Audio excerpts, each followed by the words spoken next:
What's this thing on?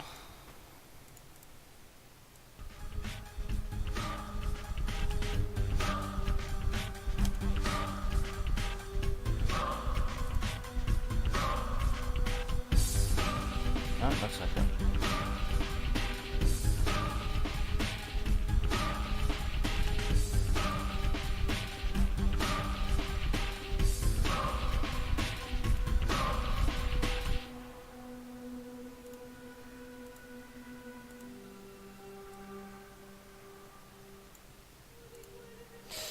It's only via menu music anyway.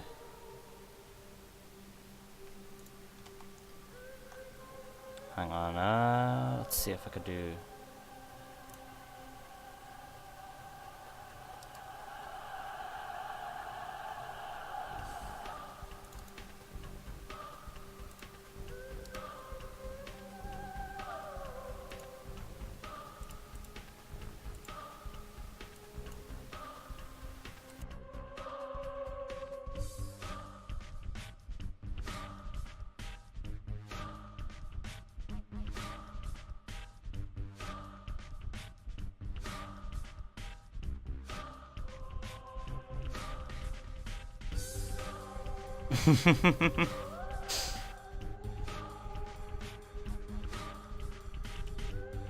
How's this sound? Hang on, let me see if I... Oh, it looks like it's recognizing my voice at least, and yeah, there we go.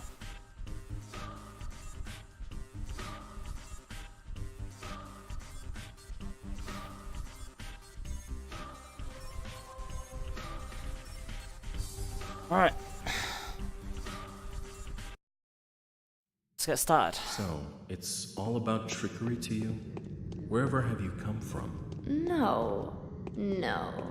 I detest trickery. But if we ourselves are to suffer deception, our hands are no longer tied. Where are we? Well, the muscular contraction is there. Means you're already inside of him. This must be one of the ventricles, right here. What a silly place. It's stuffed. So it's not real for now? I don't think it has started yet. Does it matter what it's made of? It's definitely struggling. We need to perform sectio transversalis. Cut the wall. There's no other way out.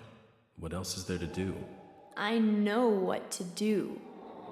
Those who favor hard logic and direct action are bound to be misguided. Only a miracle can set us free without us having to destroy something. And I can do miracles. Just let me. Will you please be quiet? You're a liar and a thief. Who is going to believe you when you keep lying to yourself? The truth is my shepherd. Whatever happens, I will find answers, and justice will be restored. I will perform the operation. Medica morbo adhibe.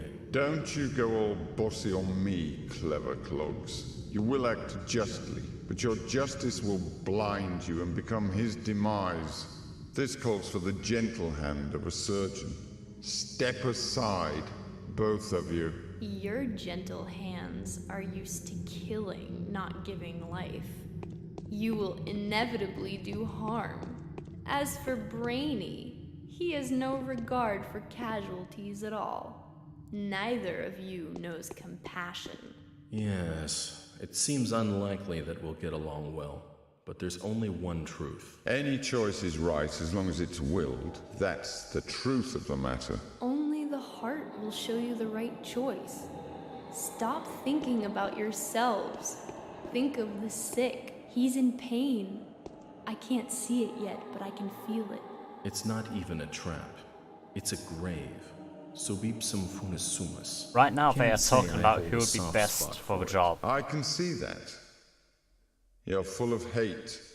Stuffed or not, it's breathing. These are the three playable characters.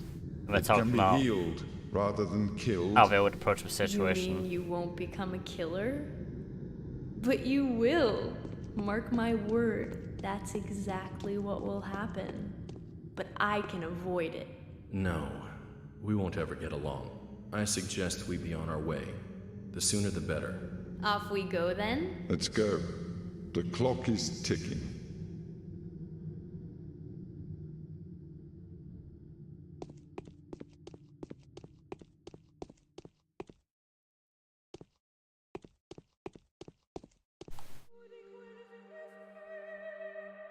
Right, I'll be starting off with Bachelor, because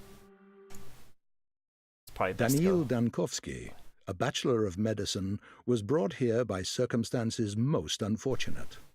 Dankovsky's life work, his theory challenging the existing notions of human mortality, is being harshly persecuted by the powers that be. Suddenly, a letter arrives from a colleague suggesting that there is previous undiscovered evidence which may support Dankovsky's claims. There is a settlement, the letter says, ruled by an extraordinary man who may well be seen as objective proof of Dankovsky's daring hypothesis. Grasping at straws of hope, Dankovsky decides to follow what he believes to be the sign of divine providence. Without further ado, he sets off for the settlement. Late at night, Bachelor arrives in the town. As he seeks room and board, he gets to know a girl called Eva Yan and stays at her place till dawn.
No, it's probably set sometime in like the past 40 years or so.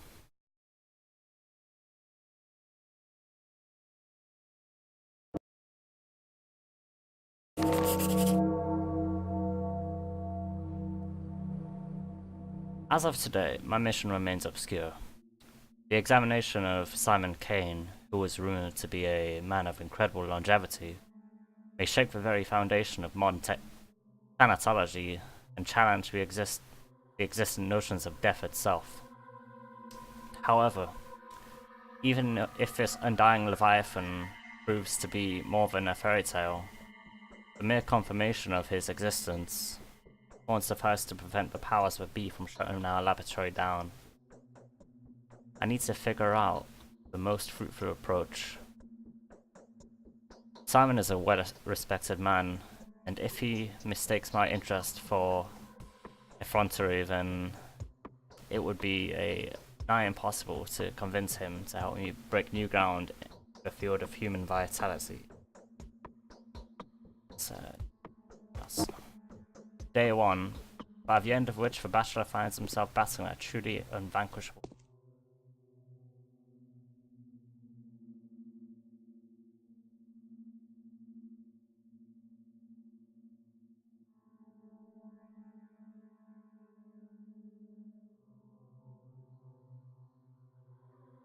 There we go.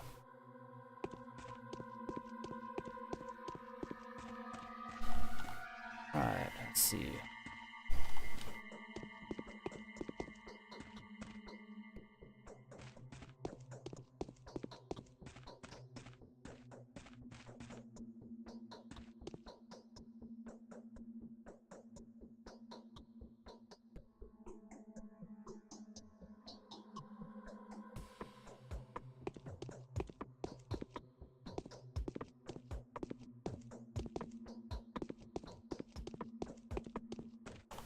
I had a feeling you would come.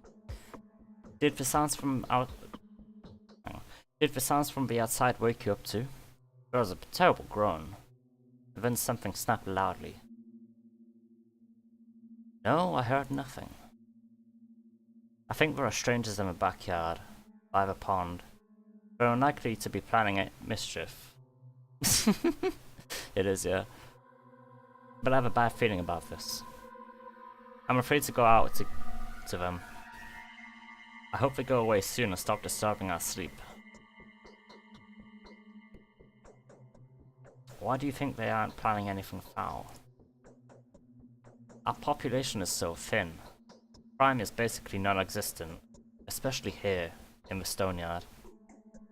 Sometimes there are pranks, of course. Fights happen occasionally. People are young here, so they often go out at night. But we're a tight community.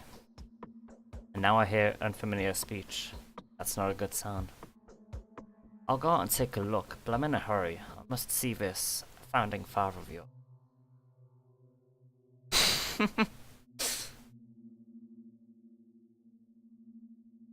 Are you willing to trade the company of a fascinated woman for that of a dreadful old man, even if he is a sorcerer? It's so sad. But Simon won't go anywhere. He always has been. He always will be. Even if the moon were to fall to the ground. Please, stay with me a little longer. Simon is a sorcerer? Did I hear you right? Is that the secret to his longevity? Are you in that much of a hurry? Do come around, the Canes are asleep now. Take your knockabout coat off. Have a rest in my bed. Let me warm your hands. You are so anxious to see Simon, as though your life depended on it. My life, yes. Now that my laboratory is on the brink of destruction, my whole life's pursuit depends on that remarkable man.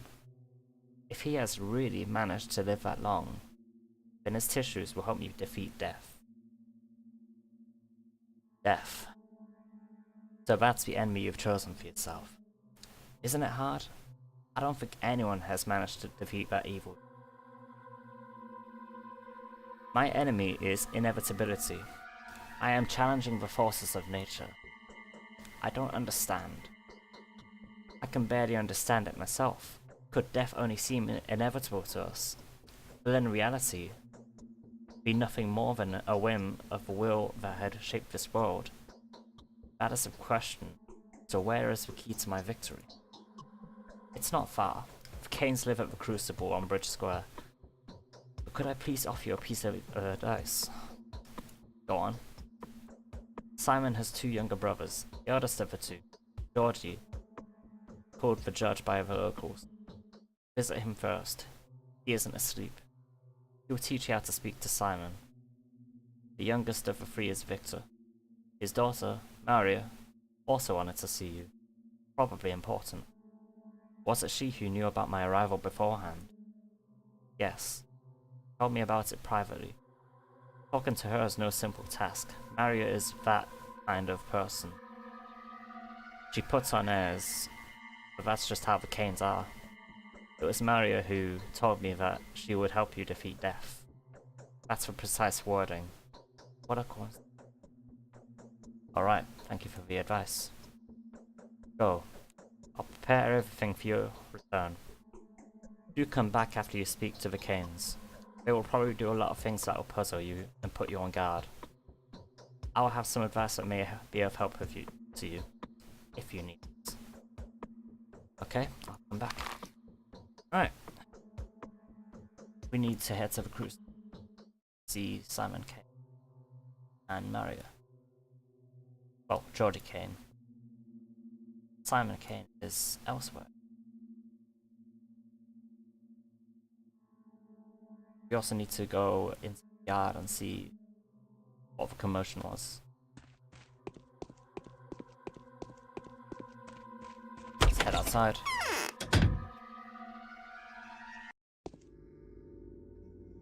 What do we have here?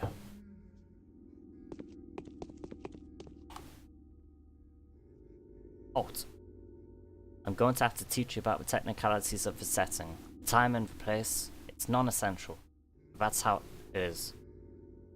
The actor has to be prepared before he goes on stage, or else he'll fall down the aisle, or stumble upon a prompt box. That would look mighty silly, don't you agree?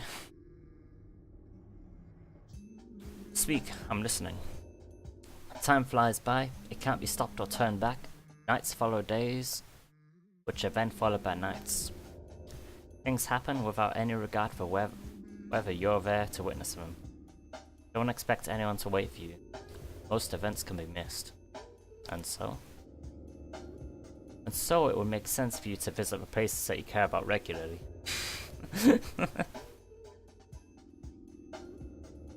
You'll find the people that will play major roles in your fate there. They stand out from the common folk. The rest are just a crowd shot, a background, a bunch of extras. As it always has been. Indeed. Still, it's best to avoid hasty judgment. It's a paradox, you see. Don't try to care too much about the lives of these bound to stand out people. And don't be too dismissive of the silent crowd. Both extremes will end in tragedy. Why is that? This world cares for your reputation. A fine and crucial instrument. Your reputation changes the world you see, or it's as a mirror. Wouldn't you agree?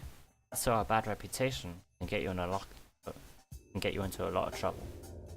For example, oh, need I describe? You've got a vivid imagination. There, okay. Everything changes, from mystical aspects to mundane things like the people you need treating you badly. How many enemies you got, how high the prices rise, how bad your dreams are. Lots of things. A sorry prospect, so how do I maintain my reputation? Really? How is that even a question? Same as anywhere. Thou shalt not kill. Thou shalt not lie. Thou shalt not betray. Do not steal. Do not covet. Whatever. Do not be an asshole. Do not get caught. The rules are the same everywhere.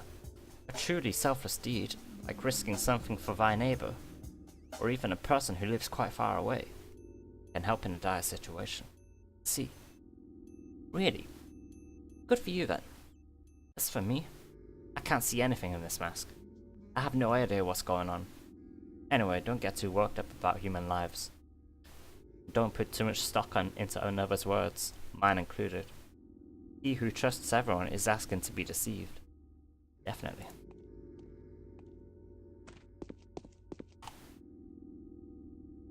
Venerable Bachelor, please be so kind as to linger for a minute. This conversation won't take too much of your time, especially since time stops during dialogues. At least during the important one. Our time is extremely important. Our dialogue is. You need to know how to play after all, don't you? Hey? What are you talking about, masked man? I'm neither a gambler nor an actor. Of course you aren't. You're a living, breathing man, as is evident from your conditions and statuses. You experience hunger, thirst, and fatigue. You suffer from pain, wounds, and diseases. You're so lifelike. You have to eat, drink, sleep, and rest. And to make mistakes. The latter being the most definitive proof of my human nature. Wouldn't you agree? If I may, I would like to point out just how important it is to keep an eye on your condition. If you get dizzy or are naturally sluggish, do have it checked up. Vital processes tend to run faster during emergencies than in everyday life. I knew a person who died of stress but was diagnosed with starvation. It happens. I can testify to that as a doctor. Need I remind a wise man like you that the fact that hunger is sated with food. Food can be found in shops. Shops can be found in ordinary houses that are marked with specific signs. Sleep, however, is more complicated. People only sleep in beds and only in private residences around here. I'm sorry, but that's just how our world is. Yes, the world isn't just. How dare they sleep in their own beds, in their own houses? And quite silly, if you forgive me for saying so. Speaking of commerce, different shops sell similar items at different prices. Make sure you don't get cheated. People can be quite brazen around here. You can also barter with the folk out in the street. Some things may be more than trinkets to you. Lovers would be willing to part with their life's blood for them. Blood? Yes, blood. It's not my place to lecture you, but if, following your Hippocratic oath, you ever consider easing someone's pain, feel free to just approach them with any suitable drug. You will see their pain receding before your very eyes. The sick fall asleep when they're close to recovery, don't they? Or when they're close to their ultimate rest. Still, helping the hopeless will grant you a good reputation. You will be seen as a benefactor, willing to part with a precious sleeping draught, or a painkiller, or a simple bystander. Anything else? No. No. Not yet. Bye then, Mask. Alright, let's check out what was going on outside.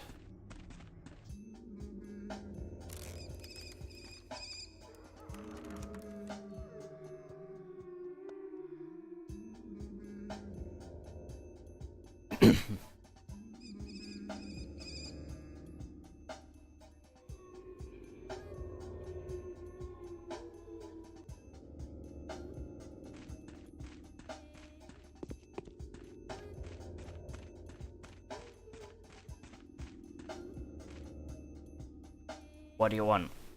This ain't your business. What is this creature? An Odong, duh.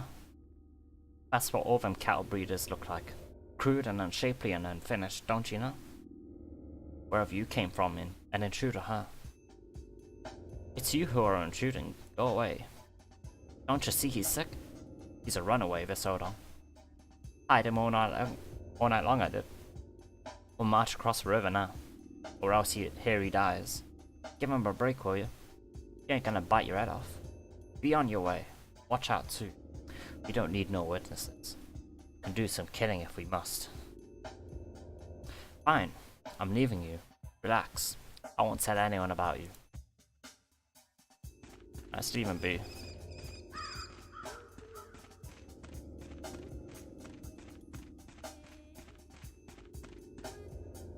Alright, so we have reputation, health, immunity, hunger, exhaustion, and infection. And no adherence yet.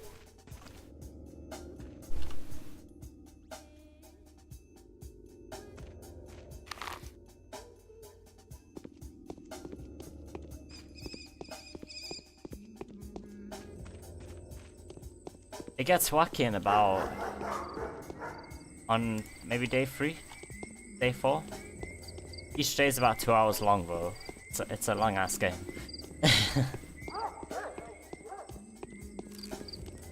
So we're gonna be going through the boring intro stuff for a while.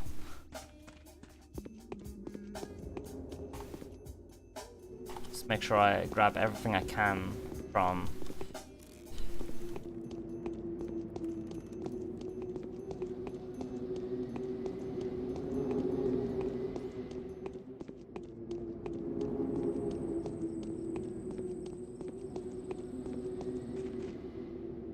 important to dumpster dive as soon as possible.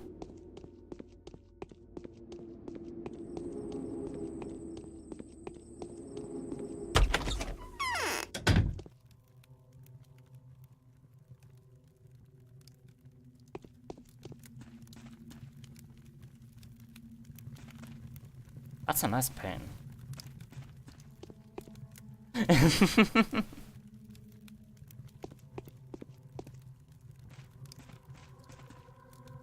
Tell me what you want, and I will tell you who you are.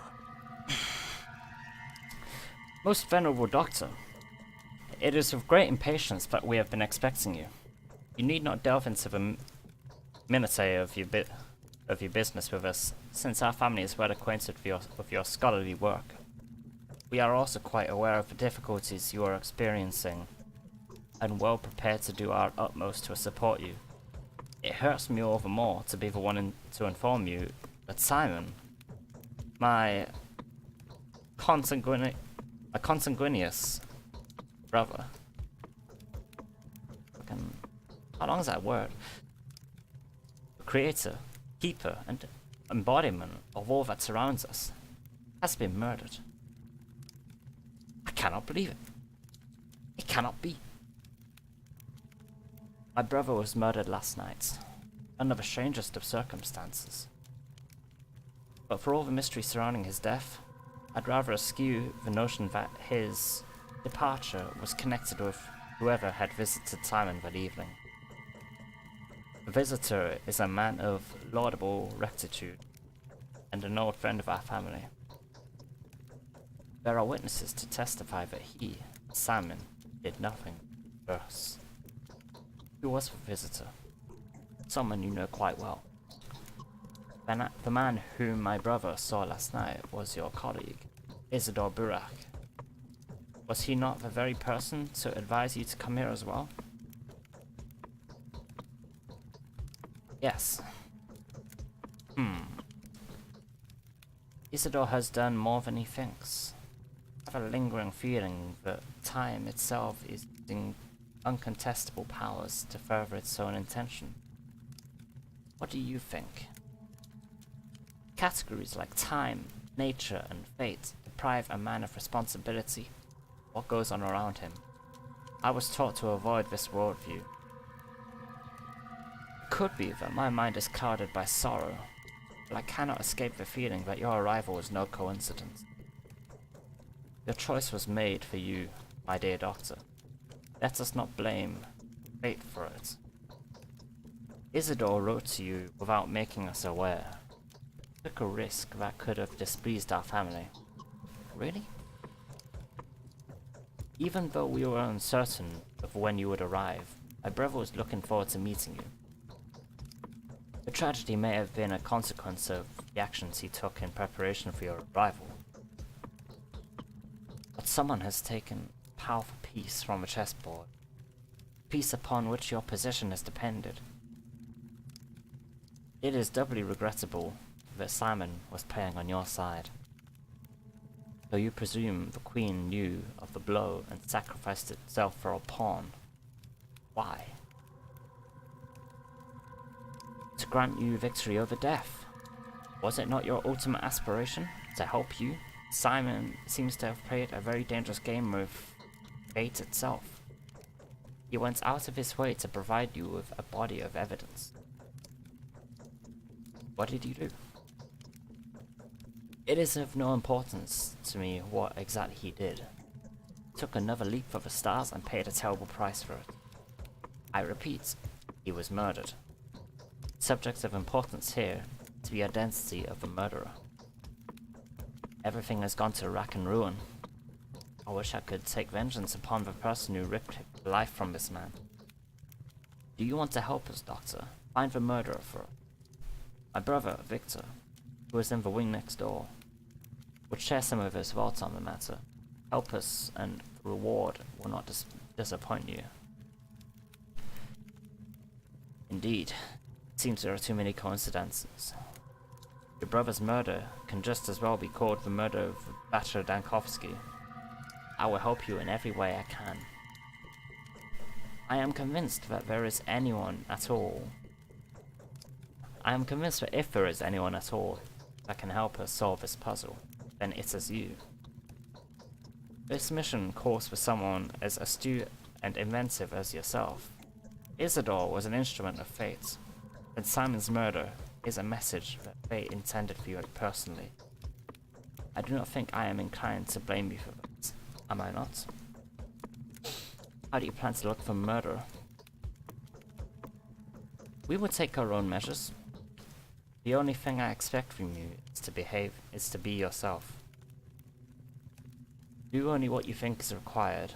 Whatever you find out, whatever you do, whatever your day turns into, everything is a clue to the solution of this puzzle.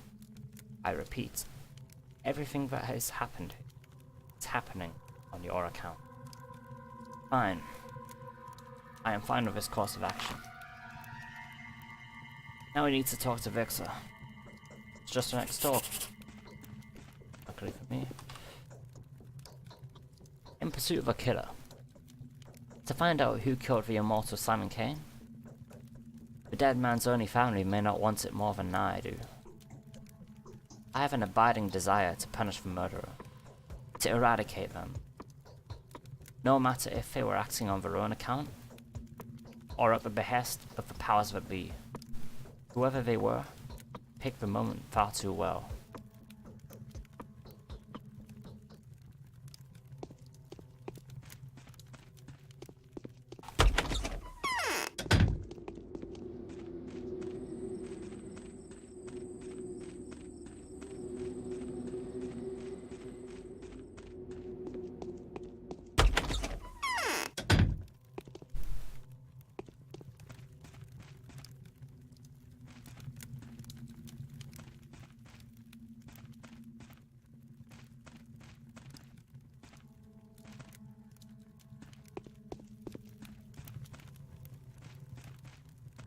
Yes? The famous Dr. Dankovsky. Your arrival is a great honor to us. Victor Kane at your service. Daniil Dankovsky at yours. I foresee that things that have become ordinary for us will probably make you feel uncomfortable and disturbed. I would like to compensate for that impression. You know, our small community has fallen out of the loop. Times leave us behind. What do you mean? I mean the traditions. Games that we play with passion most likely be of no interest to you. The people you meet here may seem eccentric, naive, or even somewhat deranged. Please take it easy on us. Don't judge us too strictly.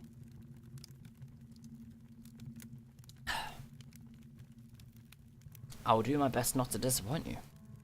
I fear that Simon's death is a symbolic event. How can I help you? Georgie has told me everything. Which is to say, he told me very little. But it was enough to astound me. He maintains that you can provide a more detailed account. So you have agreed to help us. I have. May I ask why? The killer's goal seems to align astonishingly well with the goals of those who are waging war against my work for you. I'm prepared to answer any questions you may have. When was Simon last seen? He sent Isidore home, and then an hour later, came to this hall to see us. He announced his plans to withdraw to the Focus and receive no one.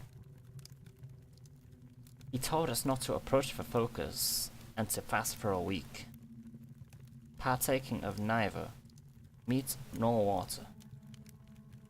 Then, in the morning, he was found dead. How was he found? The servants discovered him in the morning. The room had been ransacked. Everything that was breakable had been broken. His disfigured, contorted body bore signs of terrible suffering. His neck was twisted. His spine was broken. I think no one has touched the body. It is currently inside the Focus and will remain there for the prescribed amount of time. Do you suspect anyone? No. All I know is that Isidore was with him that evening. No one can enter the Focus against Simon's will. Well, perhaps a higher being could. No one else. Could the murderer have already been waiting for Simon there? No. You have no concept of what the Focus is. Entering it is like entering someone else's mind. Or a drawn picture, if you would. It's impossible. What is the Focus? It's hard to explain. It's his study, if you will. An extraordinarily spacious creative laboratory. almost perfectly sealed off. Yeah, pretty much. Except for the door that was visible at all times, metaphorically speaking. I don't understand. That pretty much sums up the entire game, that line there. I don't understand. It's like an equation or a mirror puzzle. The mirrors again. Second time they've been. Anyway, the murderer could not have been hiding there. Take my word for it. Well, Simon did get in there somehow. He could perform far more impressive feats. There's a reason why the whole town revered him. Alright, so how can I help you? Just take a look around. Trust your intuition. Do whatever you like. Speak to whoever you feel the need to. Look for the murderer, Doctor, and you will find them. Keep looking till the last breath. I am sure your rational thinking will help you. So Isidore is the only lead.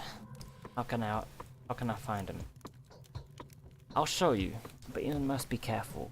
Simon's murderer, whoever they are, could not be an ordinary person.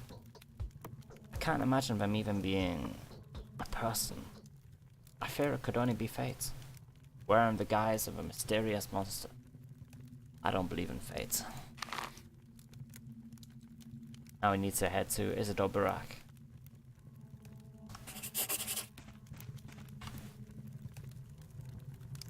My gentle associate, my selfless advisor, Isidore Barak, was the last person to see Simon Kane alive.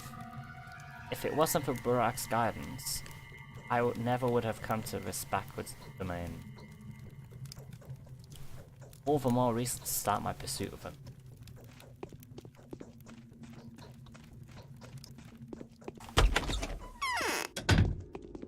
I also need to talk to Maria Kane. Oh. Yeah, she'll be over here. Because she wanted to see me.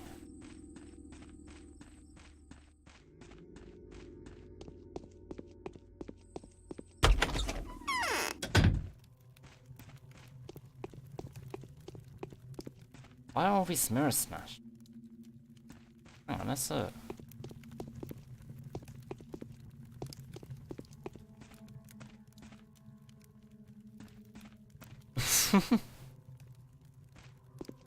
Some wooden swords or something.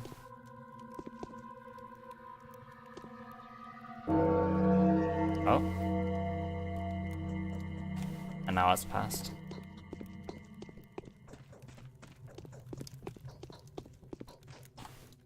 Great souls are not those who have fewer passions and more virtues than the common, but those only who have greater designs. Yes, anyway. You resemble an adventurer rather than a doctor. Appearances can be deceiving. I saw you in a dream. Don't flatter yourself. My desires have nothing to do with that. I simply saw you take us all by the throat. What else did you see in that dream? I'll tell you when I think I can trust you. I hope that happens soon. The caprice of our temper is even more whimsical than that of fortune. Now listen closely. The time of collusion, secrets, and alliances has come. I'm going to ask something of you. I am not used to that. I'm used to holding the reins. But you are not harnessed. So it would be unacceptable to address you in this manner. I find solace in the fact that my request will be welcome with. It fits the style of the adventure. I'm not an adventurer, and my job is no venture. I hope it never becomes one. I apologize if my words come across as mangled and silly. I am truly not used to asking. But the nature of my request demands complete and selfless humility. Just imagine me begging and kneeling, and believe me, feel that way. No need to kneel. What did you want to talk about? Today's death was the first, but it won't be the last. Simon has opened the score of irreplaceable victims. Soon their number will multiply. I beg you to preserve the lives of several people when the lines of their fortune cross yours. Before any of them dies, there will be a moment when you will be able to intervene. I know that for a fact. Who are these people? That doesn't matter. What was destined to happen will happen. You can be whatever you want to be, but not a coward choosing to hear no evil, and run away from reality. I will give you a list of those I know of. These people are bound. Bound? There's a tight spring of power within each. Each of them can break the routine of human existence and become something greater. They are standing on the verge of their humanity, gazing into the realm where they could serve a different, higher purpose, without even knowing it. Moreover, they are bound to make the leap, one way or another. That's why we call them simply bound. But how is their fate bound to mine? Did you say my victory depended on them? How? I don't know.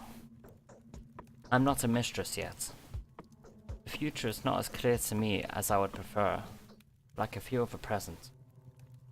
I can already distinguish a dubious guess from the pulse of a precise knowledge devoid of words and images. These people are bound to you. Your lives are connected. I wouldn't have asked you to take care of them otherwise. Are you clairvoyant or something? Ah yes, you haven't been told, have you? It didn't even cross my mind that someone may be unaware of my abilities. No one here dares to doubt them, for they are evident. Yes, the mistress of every ruling house possesses special abilities. I am learning to see the future, transform the present. This fact offers your words a different degree of authenticity. Will you comply with my request? Will you save the lives of the people I named to you? Answer me, before going back to Eva. Alright. It is truly within my power. I will do my best to save their lives. These are the people I need to keep track of throughout the game, and make sure they don't die. If they die, then I fuck up. So we have Georgie Kane, Victor Kane, Andrew Stamaton, Peter Stamaton, Maria Kana, Eva Yan, and Mark Immortal. We've already met 4 of these.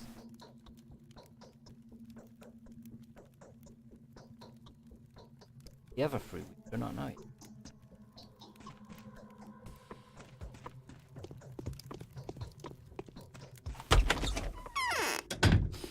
We have visitors.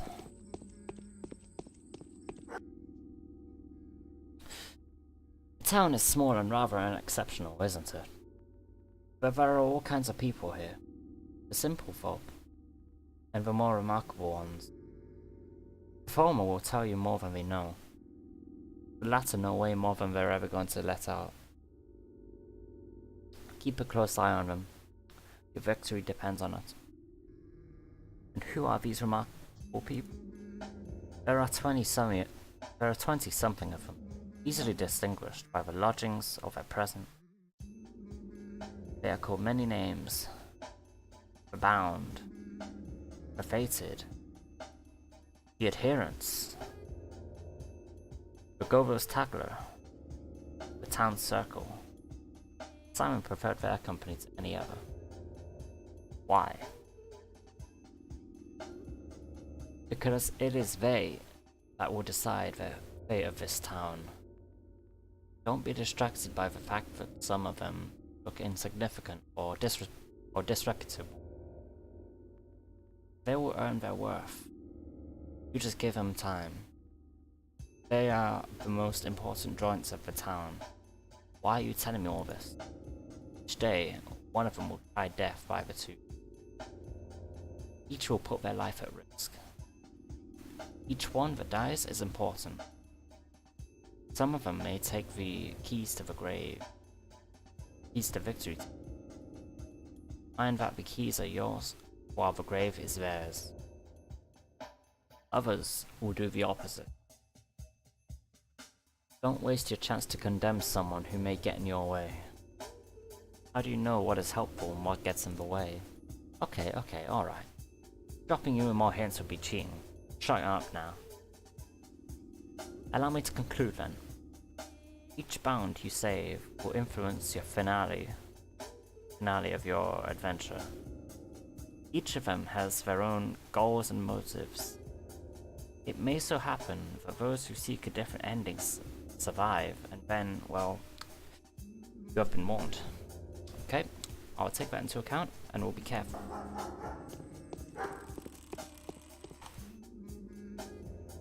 There is something in particular we feel the urge to warn you about. When you speak to the bound, please choose your words carefully. Do not worry. You will easily be able to make out what kind of a person is standing before you, an observant man that you are. So use that skill when dealing with the bound. Some of them are indeed worth insulting, whereas others need to be treated with utmost respect. I have no idea what you're even talking about. Every line you utter will have consequences. News spreads rapidly around here.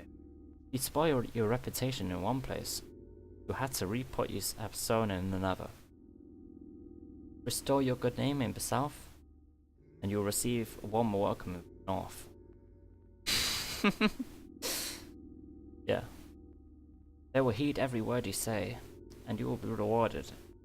Not by means of money, I hope. A handful of money. It's not a dialogue fee, don't get me wrong. Never refuse to take small sums of money from the bound. That would not belittle you in any fashion. I would rather demonstrate that you appreciate the local custom. Alright, I'll keep the local customs in mind. Now we need to head back to Eva Yan. Then we need to head over to Isidore Burak.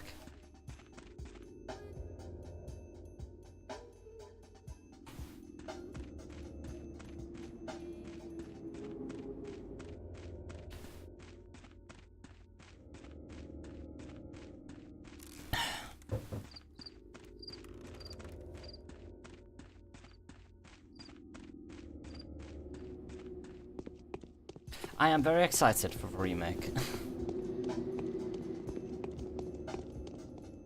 I was recently trying out the public alpha that was released back in September, and it runs like ass right now, but so far it's looking to be very promising.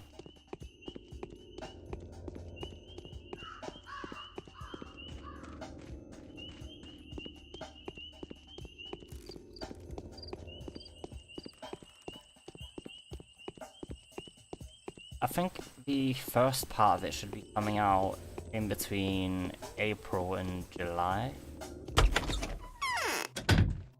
this year. I had a feeling you would come. We're releasing it in 3 parts because of the economic crisis in Russia causing some investors to back out, but they still want to release the game, so they're going to release each character as like a separate episode. So Harrow Specs will be coming out at some point between April and July, if I recall correctly. Yeah.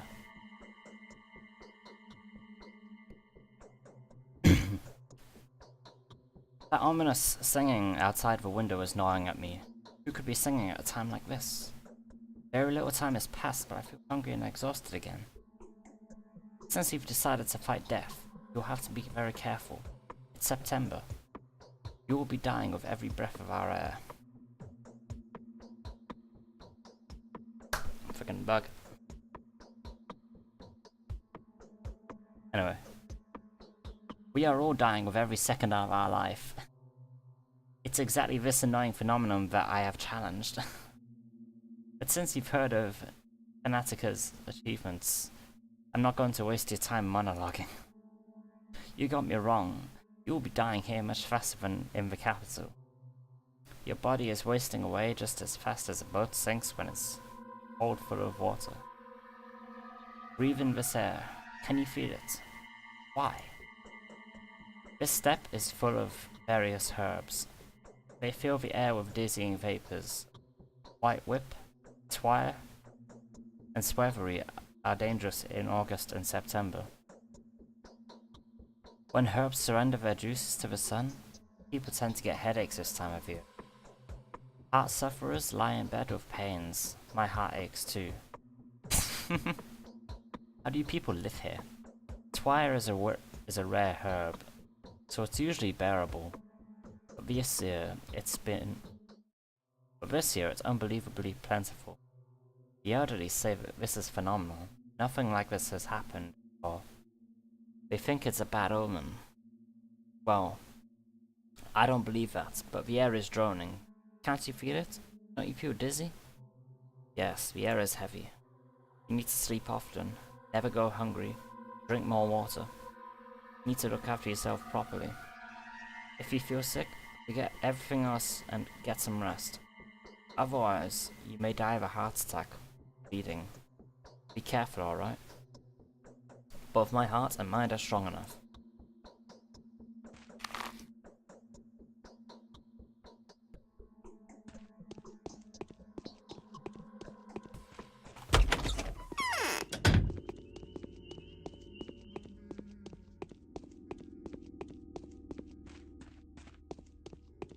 Right, let's head over Isidore Barak.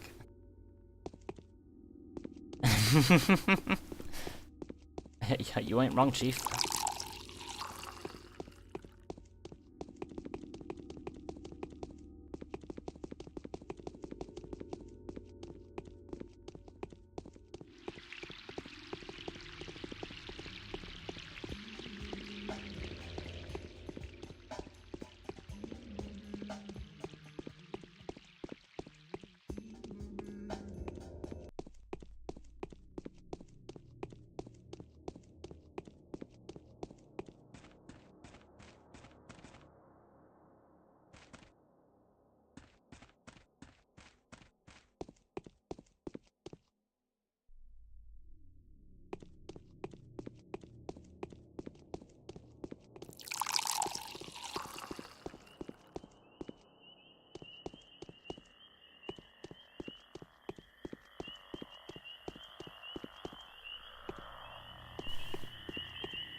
Right, let's see.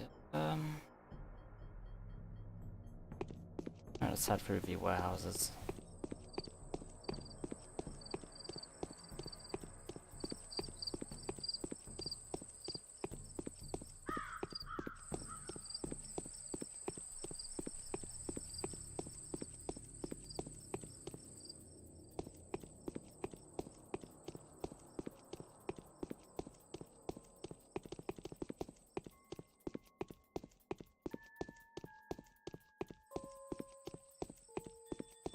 One thing they've added in the remake is the ability to sprint. I imagine a lot of people will be looking forward to that because this is the pace of the game.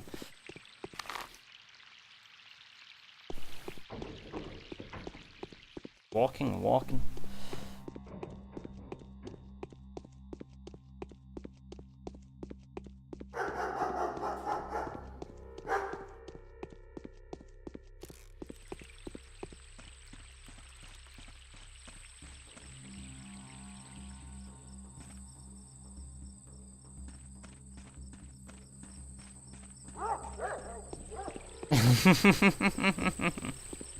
Yeah.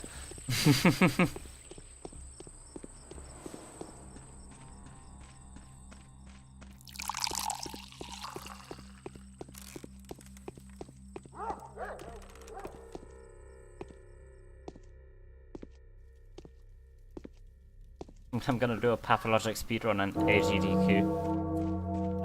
Delicious. 60-hour speedrun.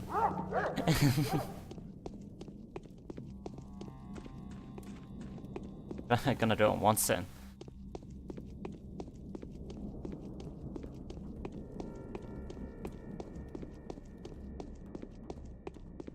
Heard flames.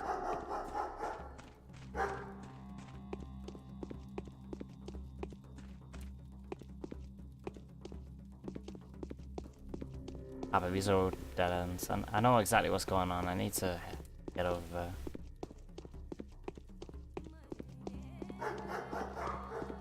Afraid I don't have time to lose. Yeah, all you need to do is just do a accelerated B-hop and...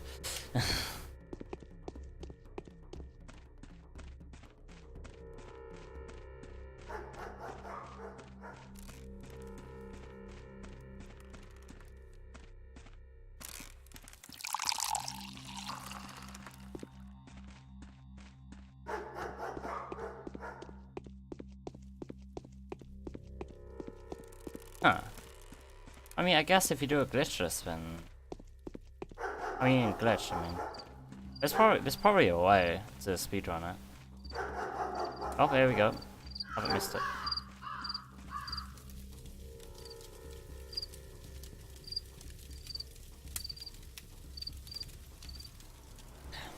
God, it will shot at me.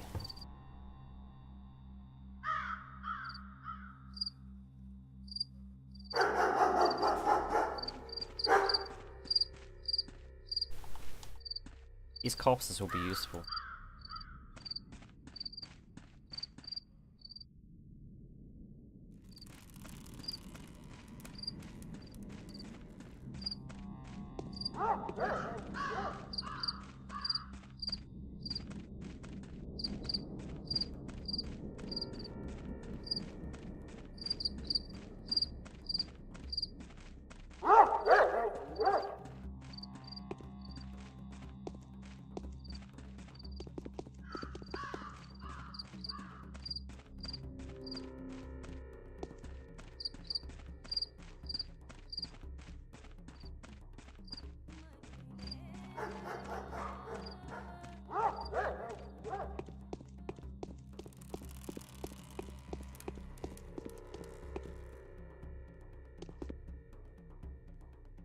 I found murder occurred here last night.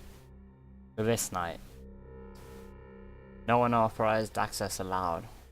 Inspecting the crime scene is strictly forbidden until further notice.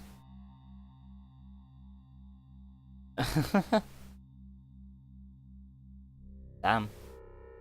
Who was killed? Well, you're not a local, sir. So you are unlikely to understand the loss we've suffered. Isidore Burak, a great surgeon, a benefactor to us all, and an all-around skilled doc. An outstanding man. Beloved and well-respected by us locals. Does it really always have to take the very best? What a foul time to live in. I knew him. I'm a doctor too. Whoever killed our only doc must surely be looking to get us all killed. Isidore could cure anything. He also knew how to make cuts or incisions, as he was a warden. He knew his lines alright. Like I said, it all makes sense. Whoever killed Simon took Isidore's life too. This is merely the beginning. What makes you think that the two cases are connected? Well, who would have the heart to attack such men? If you had asked me yesterday, I'd have told you no one would dare inflict such an ugly wound on this town. But if there is someone, it has to be just that. Someone. Although it looks fishy if you ask me. That thing was no man. That's what I think. Explain yourself. See, this murderous deal is all mysterious. There was a talon stuck in the victim's chest. Go ahead, bend your arm at an elbow, good sir. Yeah, like that, there you go. That's how long it was. Broke off. There was dust on the floor, but the deceased had been a renowned stepwalker. And the dust was all covered in hoof steps and, like, traces of sharp bone, I guess. As if someone was using a walking stick around it. I'm telling you, it's her. The sharp-necked deer. Clay man-eater. I want to inspect the building. We've been assigned to this post by Alexander, the head of the Saburo family. His house is in decline right now, but it's still powerful and very much respected. For it is... Give me a moment, I need a drink.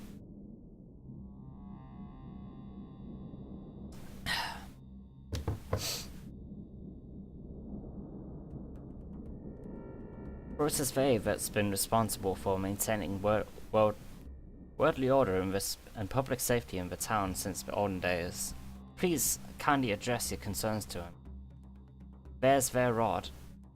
You just take that road up there and get to the cape. As for me, I'm not authorized to let you in. You should have said so from the start. Oh, now we need to go. It's not very far, is it? All these awkwardly placed fences though. Around here anyway. Gotta go to the Savarov family.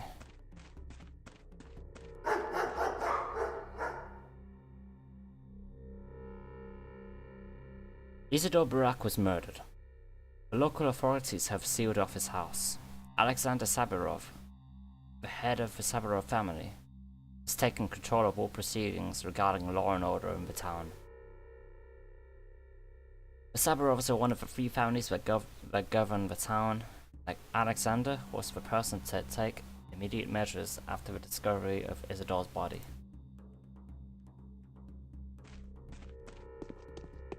Everyone's dying left, right, and center. We ain't even got to the fucking plague part yet.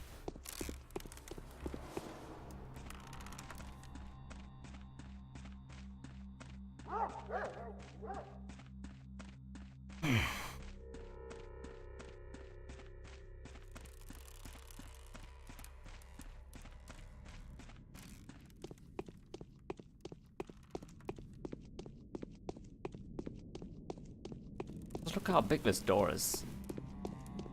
That door has no right to be that big. The fucking mailbox is head high.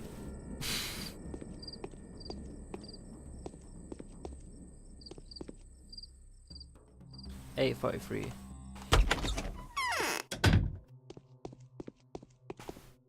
What has this town turned into? Truly a country of contradictions. So I finally get to see you. Yes, you really do look like a messenger of sorrowful times. In any case, welcome to the Rod. Our meeting is quite significant in a way. Facing the changes with open eyes, taking their first blow is my duty. Do you think we're on the verge of an especially unhappy era? No grim events have unclouded our existences since last summer. The country has cured its war wounds. Commercial communications have been repaired. Astrologists expect nothing else. Do you hold astrologists' opinions in high regard? Sometimes I have to. Actually, no. The movement of the planets has an obvious effect on our life. However, I do not think it is humanly possible to gain any profit from it. I will restore the order here, rest assured. So you've come to meet with Simon, haven't you? What can I do for you now? I was actually invited by Isidore, so I came to meet with him first and foremost. But now it turns out that he's been murdered, yes.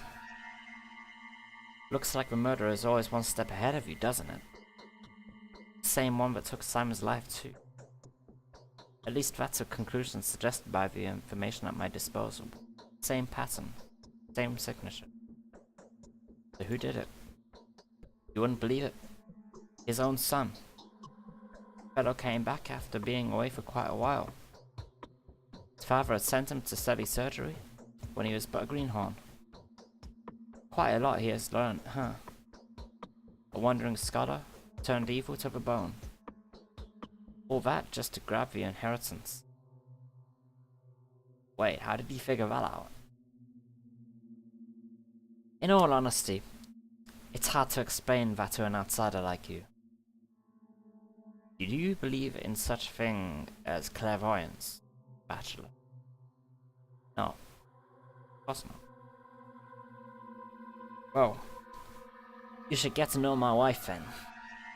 Or better yet, those who have already had opportunities to witness the power of her prophecies.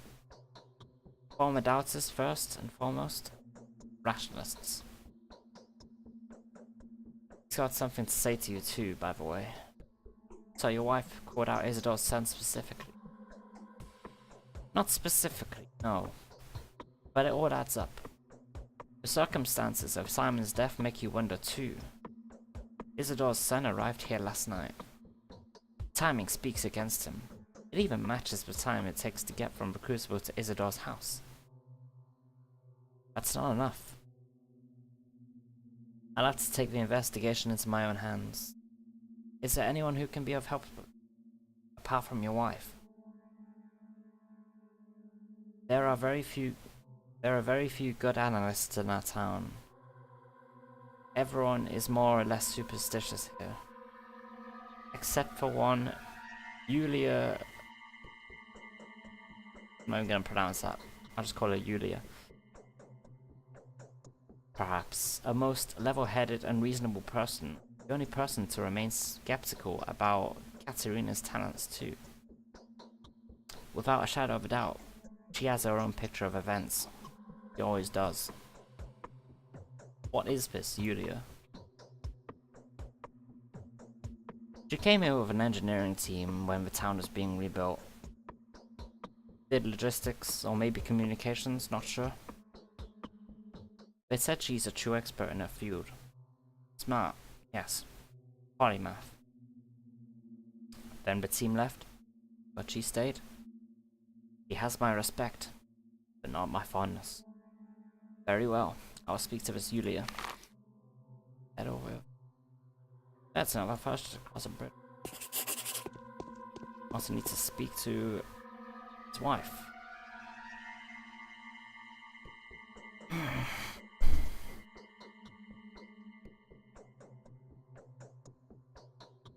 This Yulia is genuinely capable of rational thought, and she is more astute than the majority of her contemporaries in this town. There are those who would believe that if I am unable to pinpoint the murderer by nightfall, then I am destined to become the next victim. My encounter with death is so inevitable that I should prepare myself for it. As ludicrous as it may be, the thought sends a chill down my spine. For a call. His wife is on the other side of the building. Let's go around. Building's fucked up, man.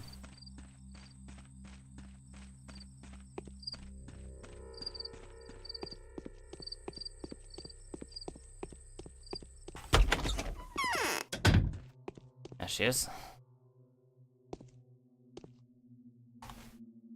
Simon, to tame his impertinence, Earth had disgorged a monster from deep within its bowels.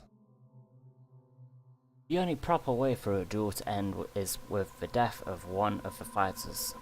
That's what battles are supposed to be. Any conflict that has two sides inevitably turns into a battle of good and evil. Why are you telling me this?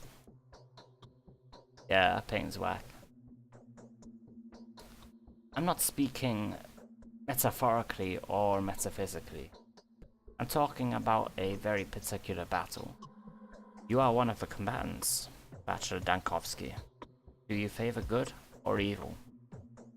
I favor winning. Spoken like a true warrior. I truly wish you victory, Bachelor. Even though I doubt there can be a victory at all in this battle. Thank you. Yes. You are a brave man, Bachelor Dankovsky. Why? This fight? is very unlikely to end in your favor. Does a clay and bone man-eater leave traces of the kind you've witnessed? It's only a spell, an illusion. They just prefer to see it this way. It makes it easier for them. Fight is a big word. I'm merely assisting Georgie in his efforts to find the murderer. I'm sorry to break it to you, but you will have to fight the death. You have to fight to the death. Even if it were a metaphor, ending is still unambiguous. If you don't find out what happened before nightfall, you will die. How do you know all this? I'm clairvoyant. What's the nature of your visions? This should not be your primary concern at the moment. You should concern yourself with the number of minutes you have left. That number is dwindling. I don't throw predictions around. Others will tell you how often they have come true. Heed my words. Fine. We don't solve this by the end of the day. We die. It's game over. We have about...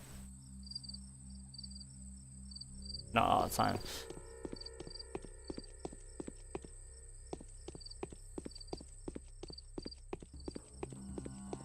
I also need to sort out, let's see, doing good there for now.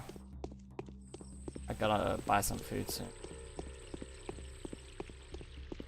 Before those prices go up.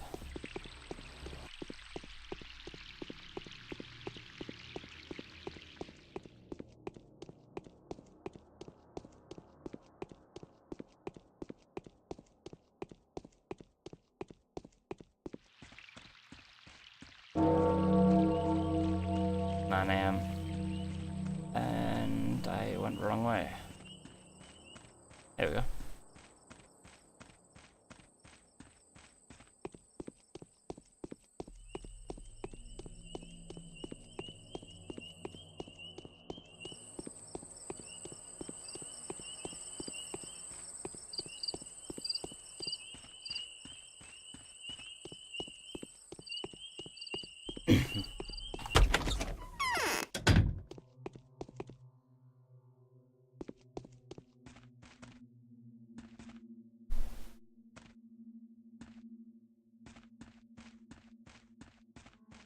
It's so lonely here.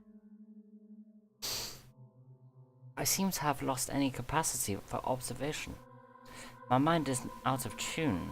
Things no longer add up. Before I had no trouble forming a trustworthy tessellation out of the most imperceptible contingencies. Now I simply cannot get my head around it. Could it be that I am dying? The step air is way too thick. I think that's what causes it. Oh no. Herbert's Pyrenee is in blossom, I grant you. But then it blooms every year. Every year the steppe is filled with its stupefying vapors. The issue I'm having, however, is nothing has to do with fatigue or perplexity. It is just that I've lost my ability to make distinctive events coincide. Everyone has that ability. You don't seem to understand what I'm saying. Let me elucidate. A single word someone utters may precipitate the birth of their own murderer. This line of philosophizing is barely an intellectual novelty, and it is particularly relevant in our neck of the woods. I sometimes feel like I could touch the notion, cause and effect with the tips of my fingers. But now I am being tedious, I reckon. Not at all. I'm afraid it's natural. Simon was doomed. So you have travelled all the way here only to find that both people you wanted to see were brutally murdered. Is this how the story goes? I do hope that your visit is not in any way related to these most unfortunate circumstances. I have to find whoever it is that killed Isidore and Simon. I wanted to ask for your help. Sabirov told me that you have a gift for all manner of investigative inquiry. I am certainly no better investigator than you. I never had a chance to search for a murderer before.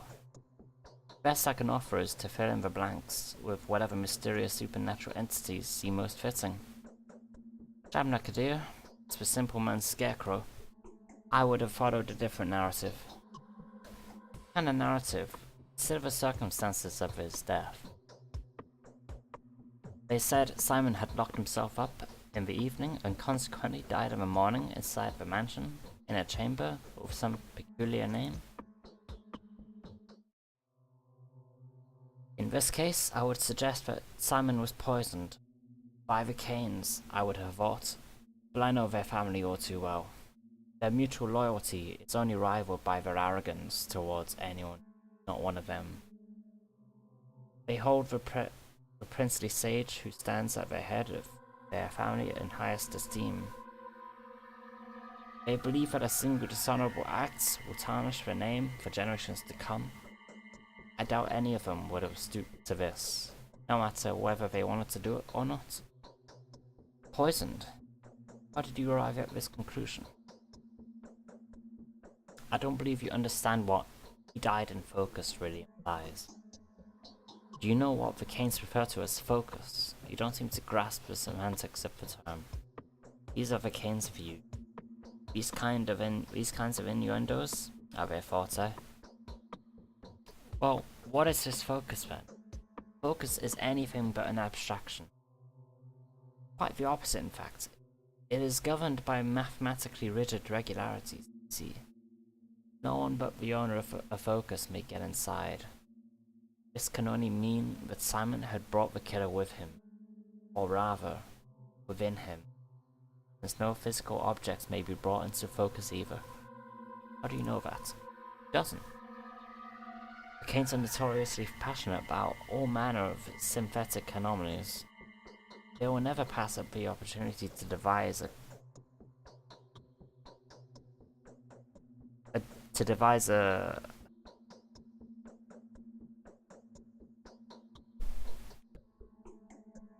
word that would allow them to warp space, challenge physics, and or manipulate optics metaphysically. A focus can be compared to a camera obscura. Do note that the name is not unfitting. No, it is entirely impossible for one to get inside. A curious conclusion, but an incorrect one. Simon was disfigured and bleeding. His bones were broken. Is that so? Well, this does introduce a different perspective. Did you say Isidore was the last person to see Simon? The question is, who did he see before? The sun had not yet set when Isidore returned from the steppe. However, he came to Simon well after midnight.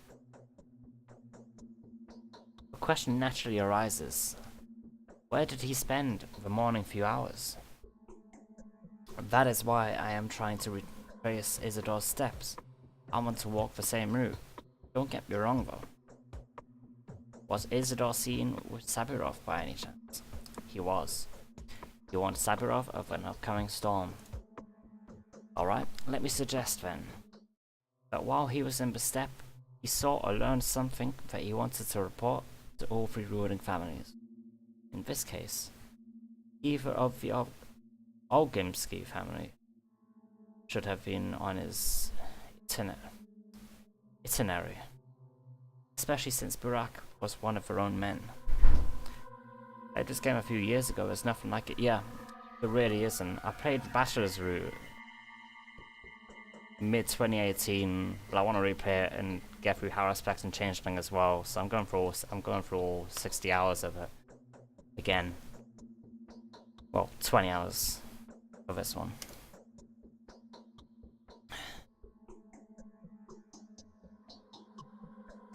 Definitely the Bull Project. From the Abattoir to the railway, followed by the Olgimsky family.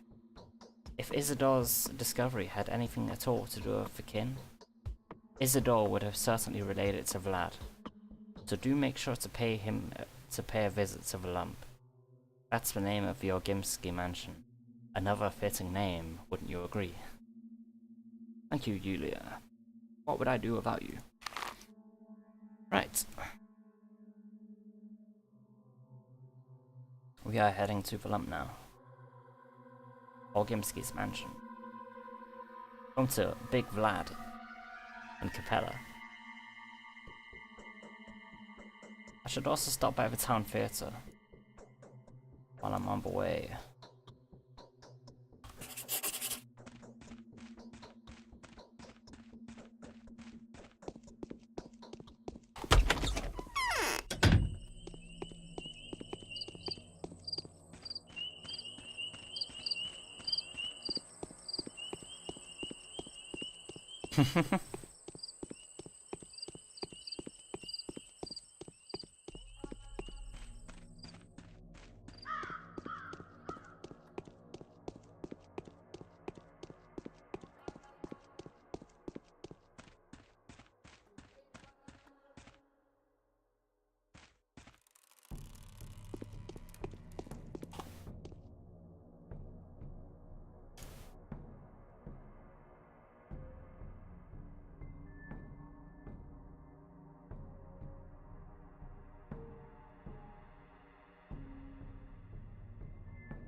Well, I can't afford that right now.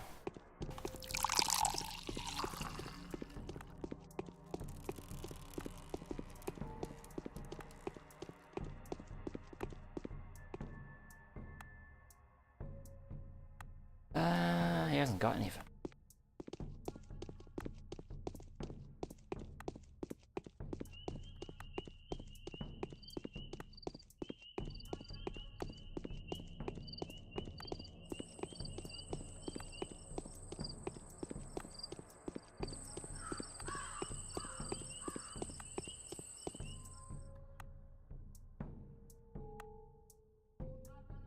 I'm following in Isidore's wake, certain that the trail of his footsteps will lead me to the Crucible.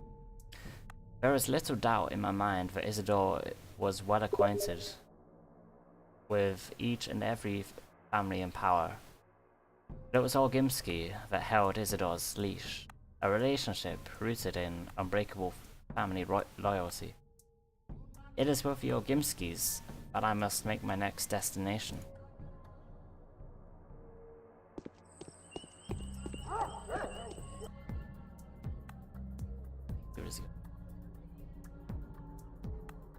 I can't afford that.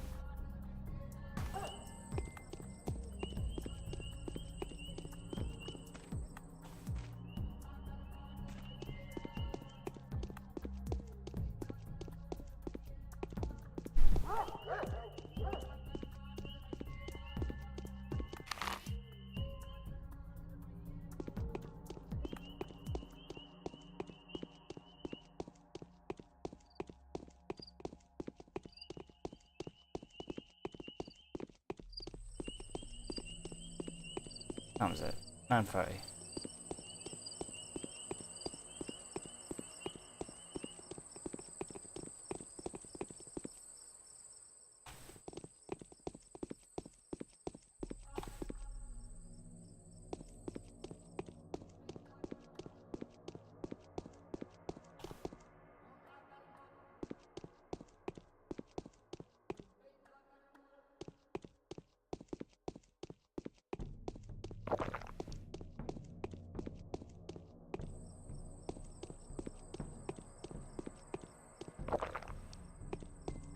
Alright, let's be careful with that. That's locked, okay. Oh yeah, that opens at night, doesn't it?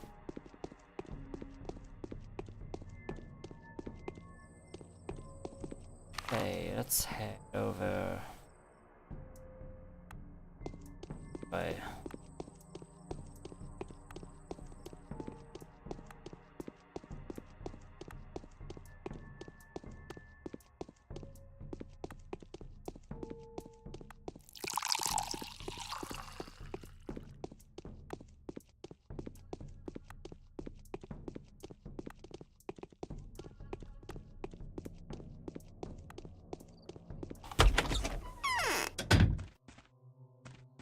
talk to The girl is fine, Big Vlad. but the boy's unbearable. Ah, Bachelor Dankovsky, of course. Who else could be so dapper? I've heard quite a lot about you. Have you taken a look around? Be sure to check the state of the industry around here. We have our own ways. How curious. Well, what is the current state of your industry? Come now. It's a complicated establishment. Thousands of years of history. A special approach is required to control such a colossus. See where I'm getting at, emissary? It would be pointless to object. I can see we're not really seeing eye to eye. The project is special. Very special. That means common standards do not apply here. That would be very naive. You're probably right.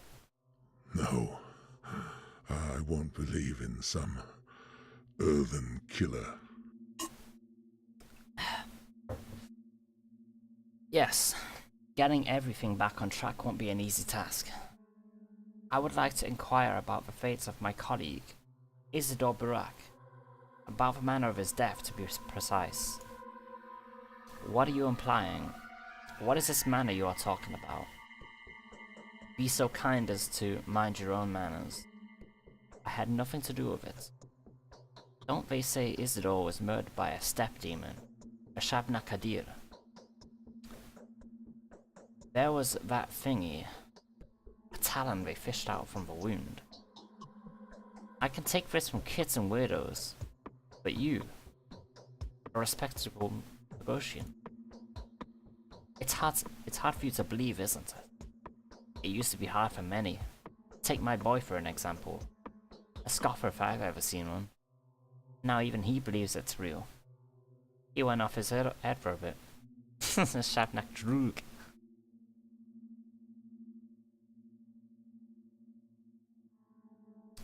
You're on the step now, esteemed sir. Eastern and backwards. The dead rise from their graves here. Clay dummies dance, and bulls talk. Does he know the step well, that son of yours? He rubs elbows with the rabble, the butchers, the Odongi, shepherds and gatherers. Learns their tongue, collects their legends. He doesn't keep checking. He doesn't keep them in check at all. They even dare to come visit him within the premises of the town. If you see a worm creeping through the streets, he's definitely looking for my son. What's wrong with them visiting within the premises of the town? They are dangerous, they are aggressive, and they hate everyone. He wasn't a step person. They'll jump you and kill you on the spot. They'll tear you up with their teeth and devour your flesh, while you're still throwing fists at them. So if they're spotted within town, countermeasures are taken. What of your son? Perhaps you could tell me more about this creature? Hold your horses. You want to talk to my blockhead? No. You have nothing to talk about. He's not here, thankfully. I don't want you to. Heard me. These are tradesmen's words, and I'll stick to them. I won't leave it at that. A cunning lot, aren't they? Yodor Ogimsky does his best to avoid any mention of his household. When I asked him what his son was doing, the honorable stockbreeder momentarily lost his temper. I think that the son knows just as much as the father, and it will be easier to get him talking. But where can I find him? I mean, that's simple. I'm just gonna walk out here and there's gonna be a worm right over there. There he is. Now I just start to follow him. Simple. Easy game.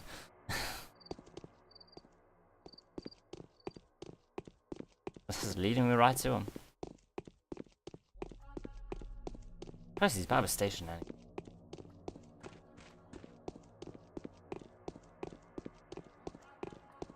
Although this fucker's gonna attack me as soon as he gets there, so...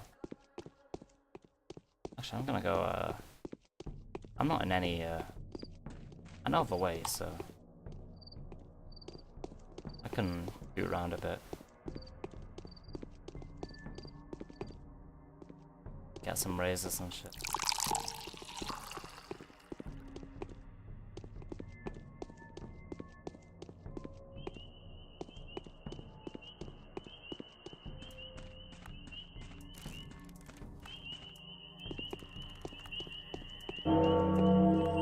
It's 10 a.m.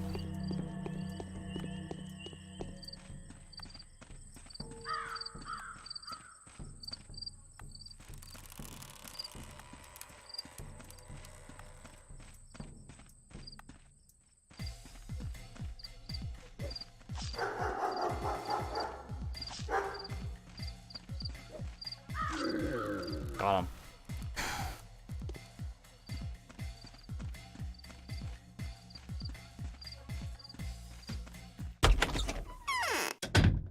They are steppe creatures.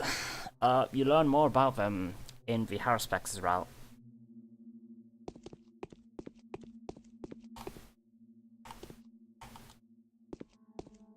If this fuck wants to talk, there It we is easier to govern others than to prevent being governed. You found me here. Oh well, I'm not surprised.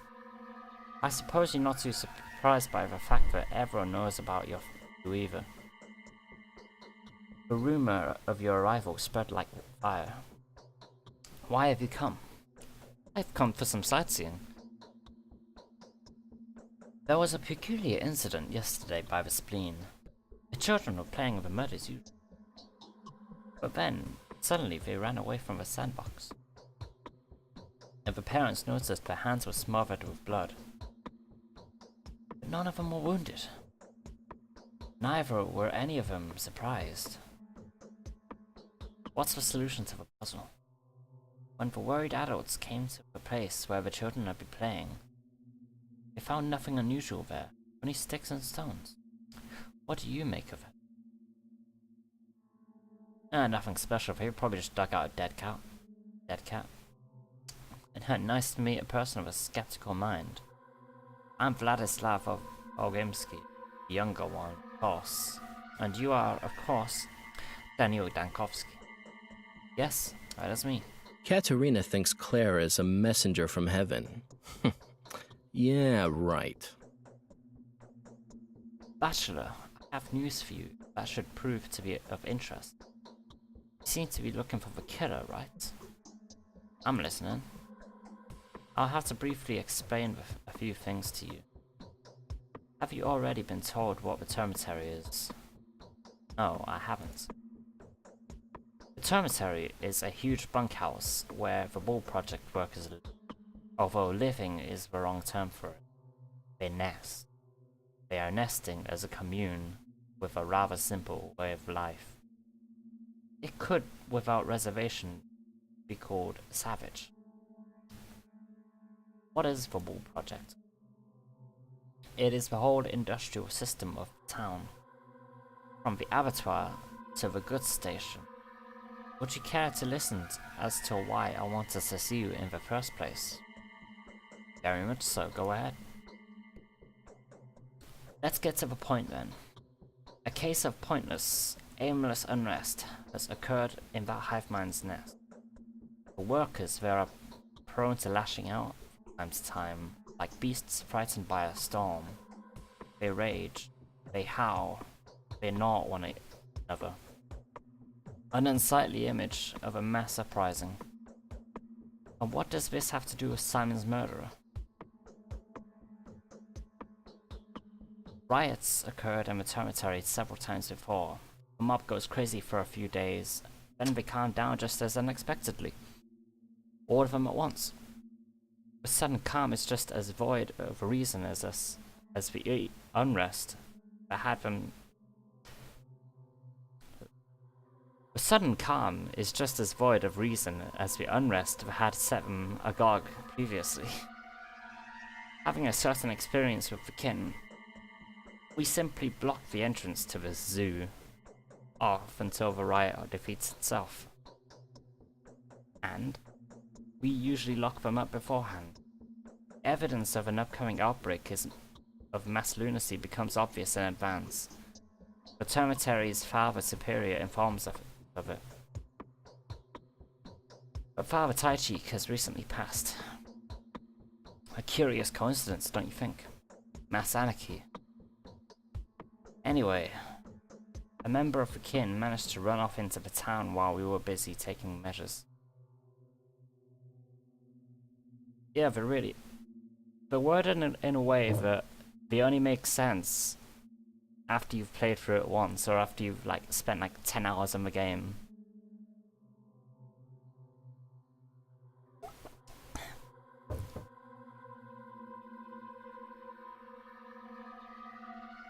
They are just like extremely obtuse.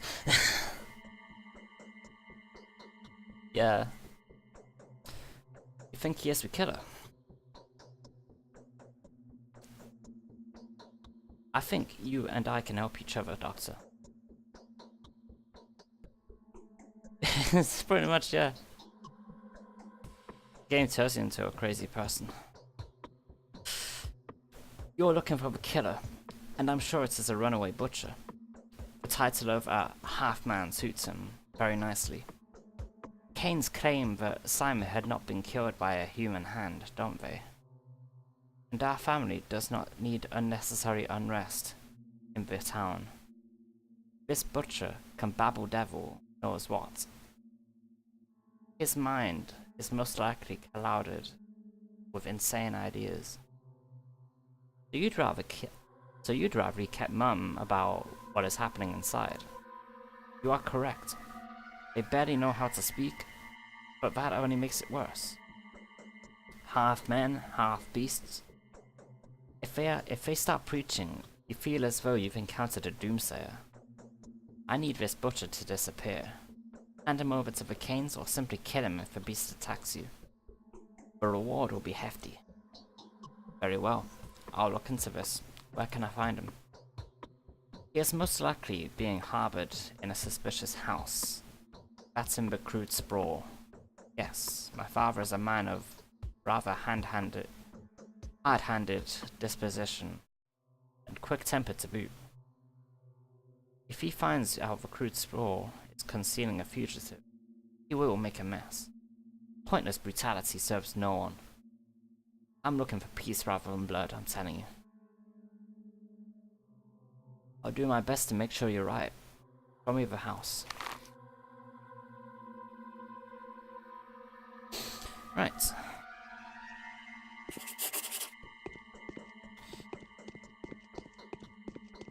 This image also holds some significance later. Oh.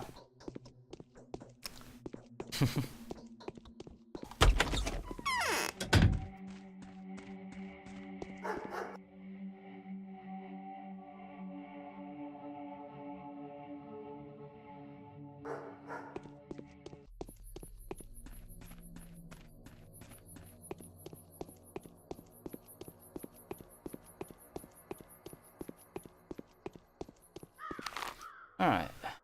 Well, it would help if we started heading in the right direction.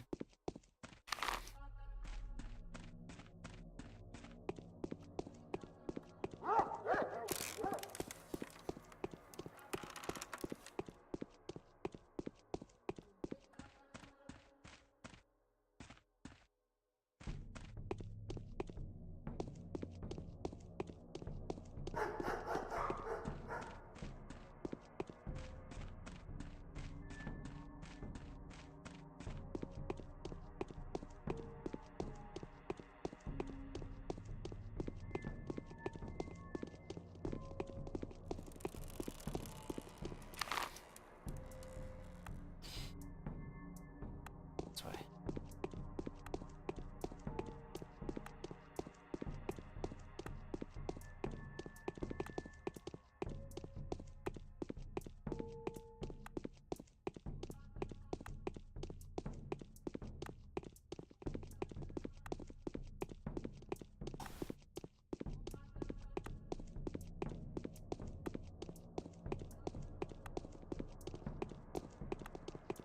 How are we doing? Exhaustion's getting somewhere. Hunger is fine for now. I need to get some food though. Need to start preparing for that.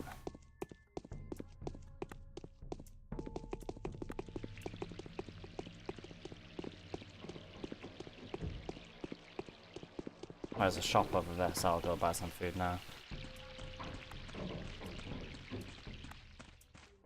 Gotta make sure I'm all stocked up and shit.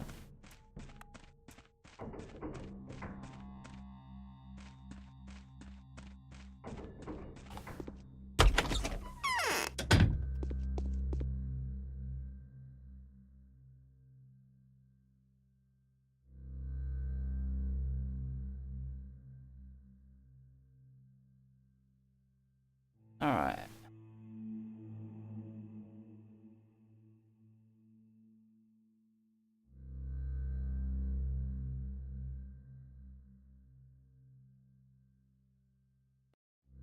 Let's see, how much, Right, yeah. Food is really cheap right now.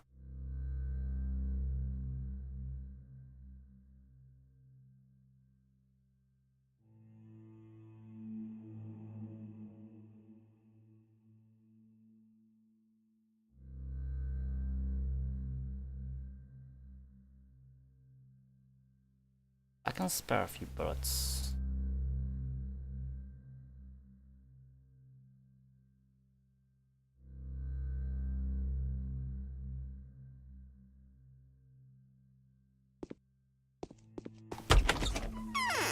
I just need to make sure I can actually, like, have some food.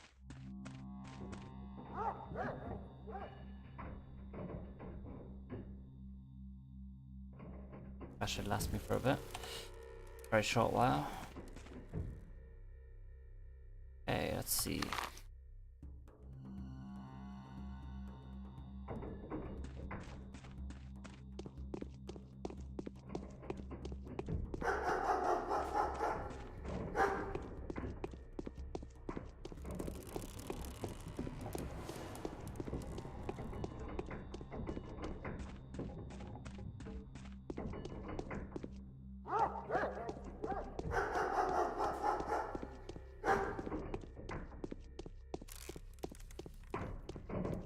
The ambience also makes no sense.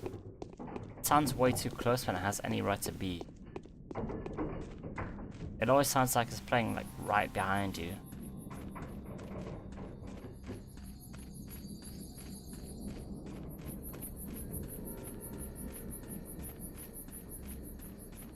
Let's go check out the bins.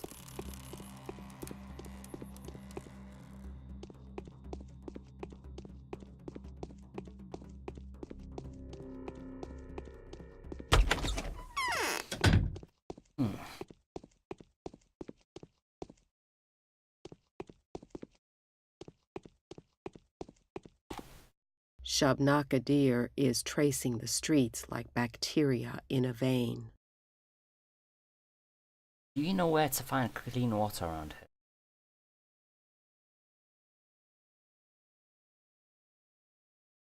Why go looking at all? You look smart, but your questions are dumb. Why go looking for dirty water would be a more sensible question. Yes, hard to argue with that. Why is the termitary so loud? What are they celebrating? What do you want, I wonder? There's a runaway hiding here. Take me to him. Why would I?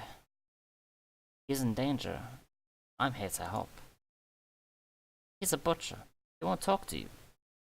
You wouldn't understand him. He's been here for more than a day. But even I can't get him to talk. It is I who'd rather tell you.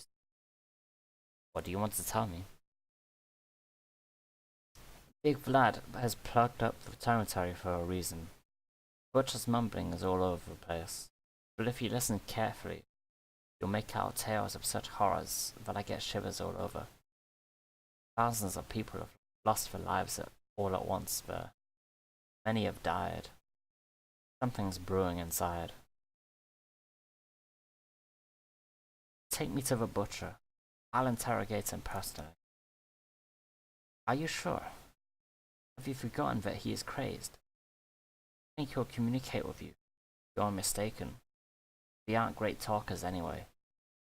And they can only howl, growl, and bawl when they are under spell. I can hold my own. Go then. The butcher's in the hospice. The entrance is at the other side of the house. Don't come back here complaining afterwards, though. I'll deal with it. Other tasks. Version. Beast-like fugitive. Younger Orgimsky exhibits a genuinely traditional kind of filial piety. Or is he pursuing some projects of his own? One way or another, he is determined to get rid of the beast-like troublemaker. I wonder what the creature, whose death has no legal consequences, looks like. I must find out if the killer is hiding in Doss house at the opposite side of the building. Butcher must be there right now.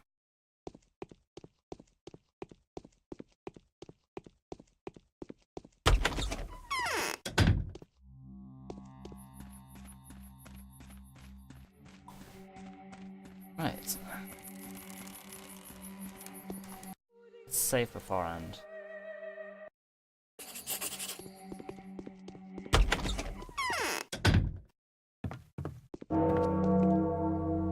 PM.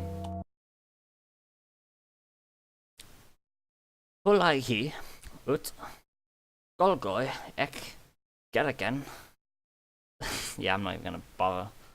Do kindly tell me, do you even understand me? Of course he doesn't.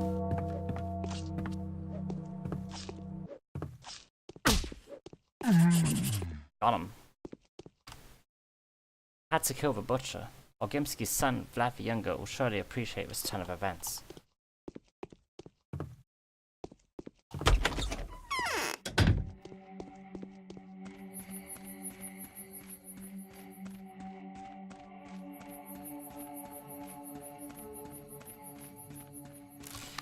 Alright, let's head back and tell Vlad what's happened. Over here.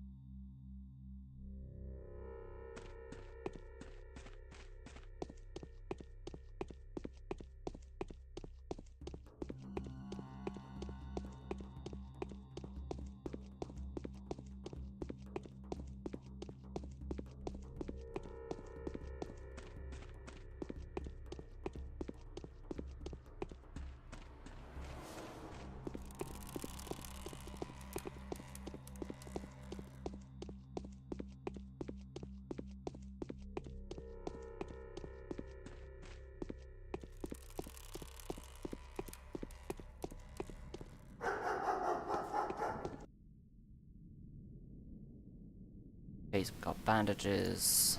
Let's take one.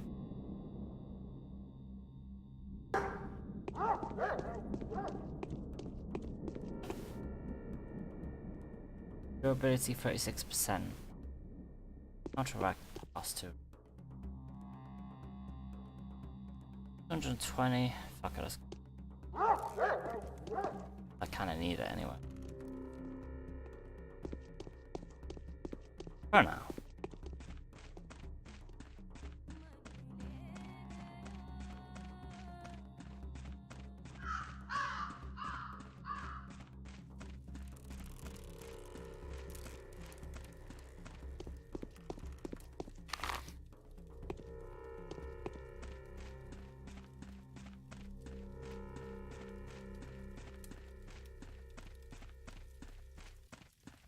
Ah, we're here again.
There's nothing.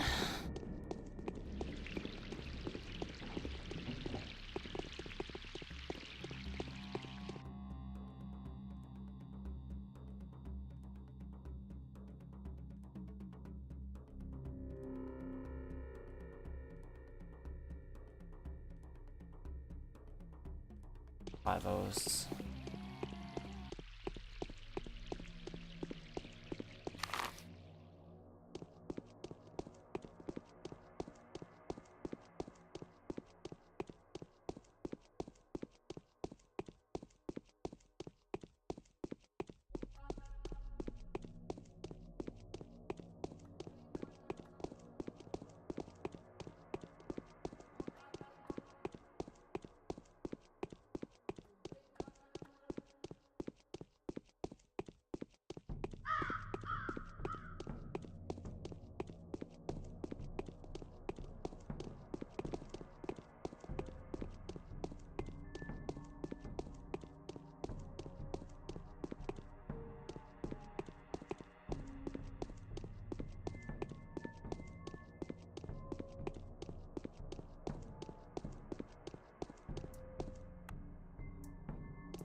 Alright, so see what he has to say.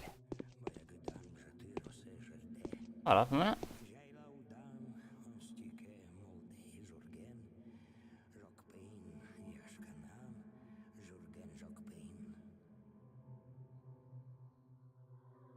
Alright. What? See how it all turns out. I used to keep this place secret. All these secrets seem so childish now. It's over. The Butcher is dead. That's the best news I've heard in the last 2 days. So it was him that killed Simon, right? I doubt that. He's too dumb for that. But he was definitely insane and very dangerous. But it is for the best. And now I want you to listen to me. Doctor, I hold too much respect for you to offer you a reward for this rather extraordinary service.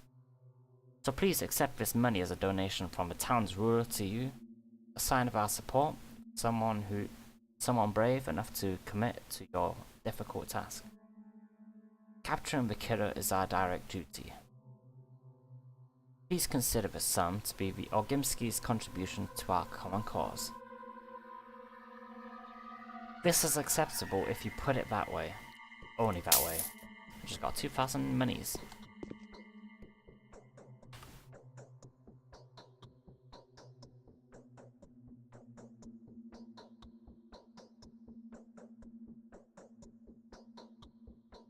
Where did those lazy bastards...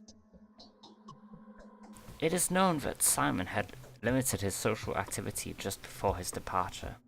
He only received 2 visitors. I know nothing of the first, but the second was none other than Isidore Barak. The fact that he was killed the same night makes you think, doesn't it? The killer took out a witness. Or an accomplice. Isidore was a complicated man. I told you about his position in the kin. He used to be a very well respected person there.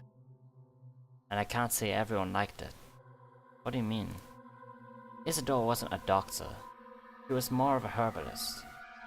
He never studied medicine. All his recipes were made out of plants and roots, so to speak. He was knowledgeable, true. Sorcerer, if you will. But a very different one from Simon. An earthen sorcerer. I've never heard that Simon used to be a sorcerer before. Except I have heard. Simon was a theurgist. Isidore was a witch doctor. You think Isidore, the witch doctor, has managed to achieve the unachievable? A possible theory, but rather questionable.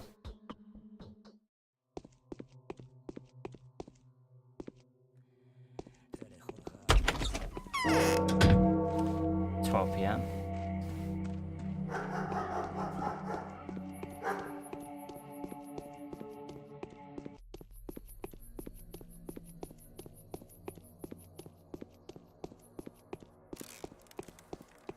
Okay, let's see what we got.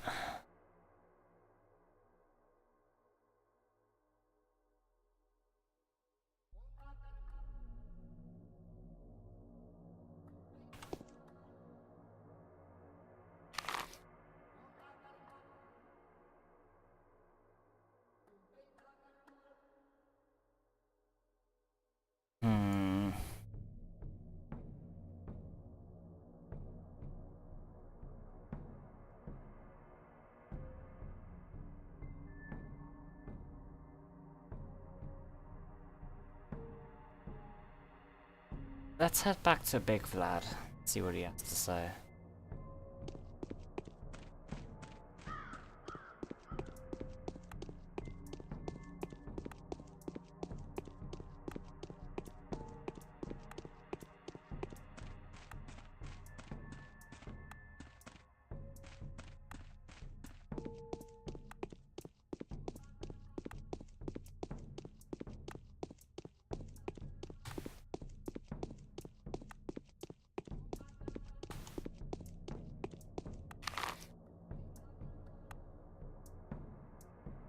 Also, we're going the wrong way.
So my Haruspex is the Ripper?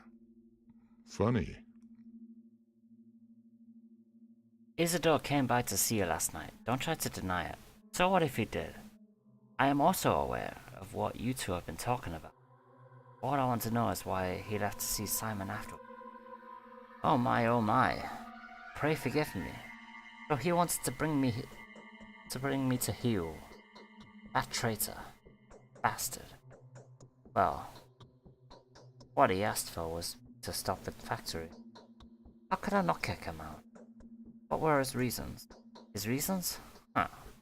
The bastard. He reasoned he'd pay a visit to my daughter. He knows full well how to pull my strings. Well, I told her to lock the door, so away he went, none the wiser. Oh, the bastard. So he went to Simon, huh? Thank goodness my loafer of a son is hanging around somewhere. Or else, he could have... Could have what? Huh? That, my dear and respectable friend, is none of your business. My property, like I said, is in order. See the skin and meat delivery reports. Do you know how hard? No way. It's my domain, whether anyone writes or not, and I will have my way with them. I see. Big guy here. He's not really leading me anywhere useful. No one else, actually.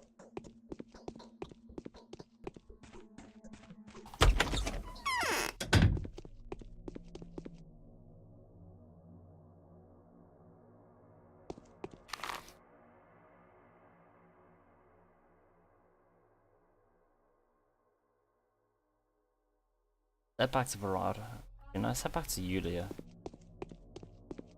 Discuss it with her.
Okay.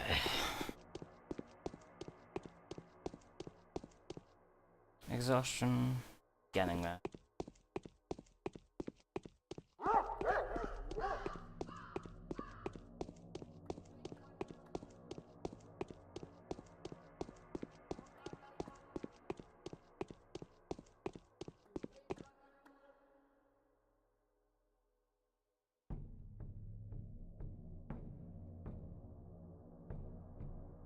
Let's get a tourniquet.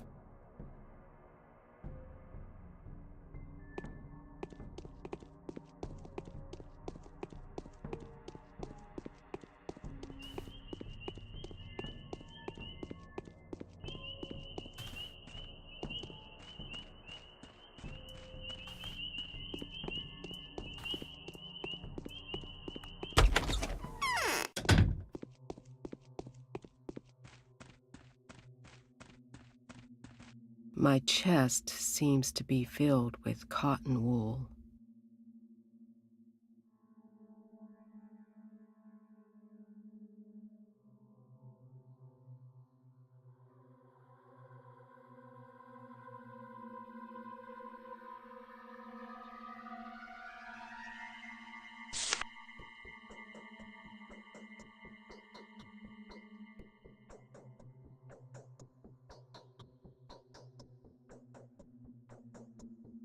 Let's see.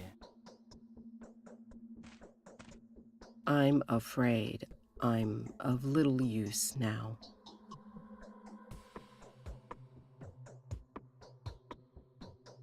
Do you like Eva Yan? Very much. I won't be able to stretch to say I ab. It won't be much of a stretch. But Betsy have a different opinion of her. John's a mask of absent-minded promiscuity, but this poses nothing to do with what she really is. I'd be happy to be friends. But she does not understand me, and rightfully so, considering her eminence.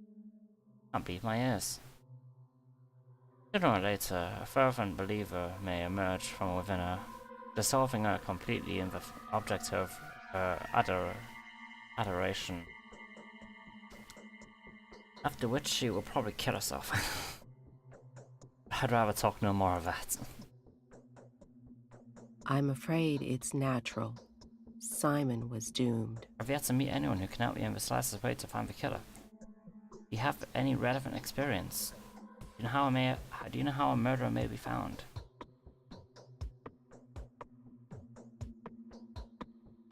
Not really, but I hunt the killer of all killers in my laboratory.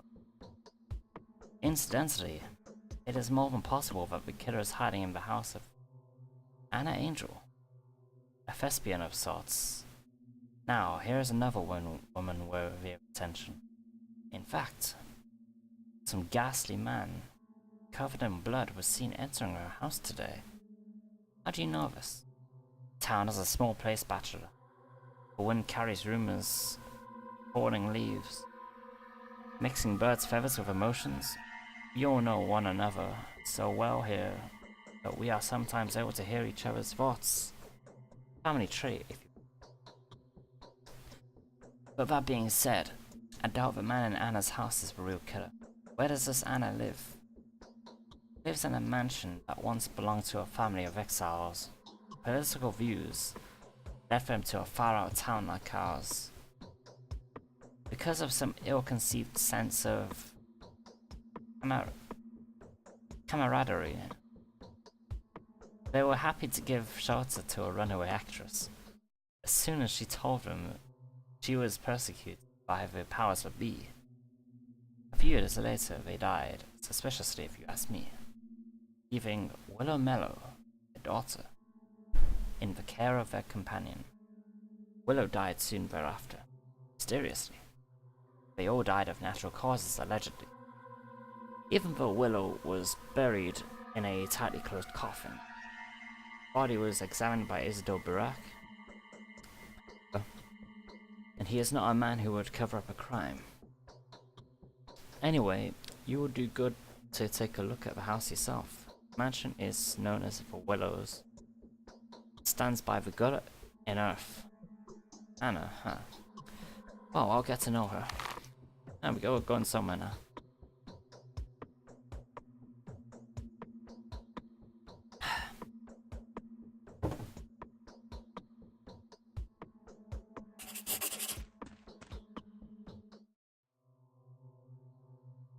Version. The blood-covered fugitive. Could be that the killer is hiding in the Willows, where the singer Anna Angel resides. After all, someone covered head to toe in fresh blood was recently offered shots of her. Interesting.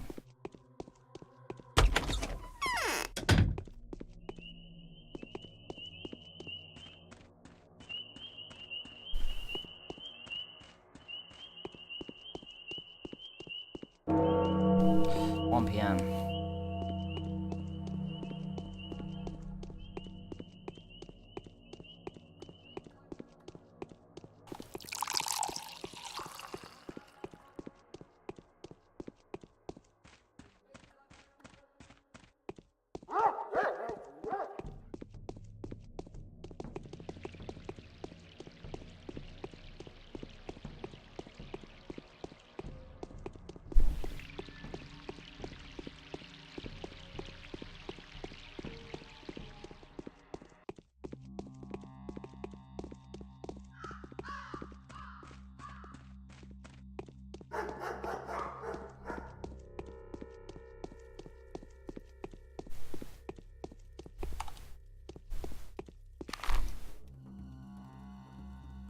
Alright, it'll be this way then.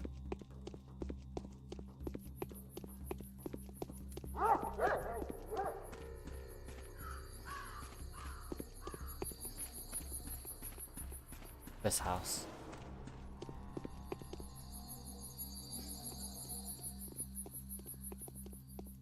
Oh shit. Bruh. I love it when this happens.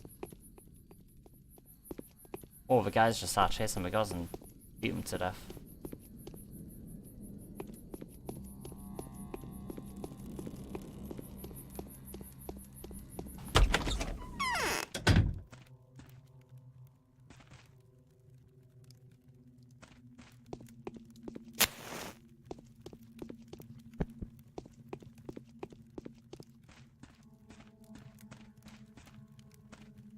Oh shit. Yo, the man's dead. Bruh. I have this flush. My cheeks are burning, aren't they? Oh, that is really too much. Who the hell are you? Why have you donned this dreadful outfit? My name is Daniel Darkovsky. What's wrong with my outfit? It's snakeskin. Are you a performer? Circus actor? tamer? Tell me the truth. Calm down. I'm a scientist. Professor, you understand? I study death. I thought so. I knew someone like that would pay me a visit very soon. How horrible. What's horrible? Everything. Everything's horrible. You came too. You know. After me, right? I have no idea what you're talking about. Shebnak is an evil man-eater made of clay and bones. She's the murderer. So that man, he's like dead, right? He's dead, yeah. Doesn't take a doctor to see that. I was so scared. Barged in here all bloody. I thought he was sent here. But he didn't try to attack me. Oh, just look at those hideous wounds. It's like he was cut of precision. To mangle the body as much as possible, who would do something like this? An experienced surgeon. Someone who knows anatomy. Sinews were cut. He was mumbling something to that extent. There's this hunt for Simon Kane's murderer going on, right? Well, they mistook this guy for the culprit. Even though he was actually a hunter, not a huntee. It was Simon's murderer that's wounded him so horribly, wasn't it? Why do you think the man himself is not the murderer? But he was going after the murderer. They tried to ambush him at the station. In case he tries to catch a ride from the town. You know what? Their assumptions were correct. This guy did indeed come face to face with a murderer there. Here's the result. Okay, makes sense. So what do we do now? Just don't call anyone here, okay? Please, I'm begging you. If they find a dead man in my house... it's hard to explain, but I promise I'll do so later. When we have the time. I didn't kill him, I swear. And I couldn't have mutilated him so horrendously. I'm not saying you're guilty at all. Whatever even gave you the idea? Oh, many people would be more than happy to accredit this blood to my hands. They just need an excuse. A chance to grab me by the arm. And then they'll twist it so hard that I'll even confess. Just help me bury him, will you? I can see a spark of kindness in you. Go to the cemetery. Tell the caretaker there's someone less than living in my house. Who's the caretaker? Since the old caretaker died. Another dark story, huh? Anyway. His daughter is the one who's taking care of the cemetery now. Name's Grace. She would see to this dead man as though he was still alive and kicking. Figuratively, of course. Okay, Anna. I'll help you get rid of the body. No questions asked. I'm expecting to hear an unfolding story afterwards. So that's a head over there. I believe the man's fucking dead. It is unlikely that Simon's murderer had broken into the lesbian's house. Her gaze may be unkind, but she isn't guilty of killing Simon either. I'm going to help her dispose of the body. I will have to come to a covert agreement with Grace, the cemetery caretaker, and hope she is a child capable of keeping a secret.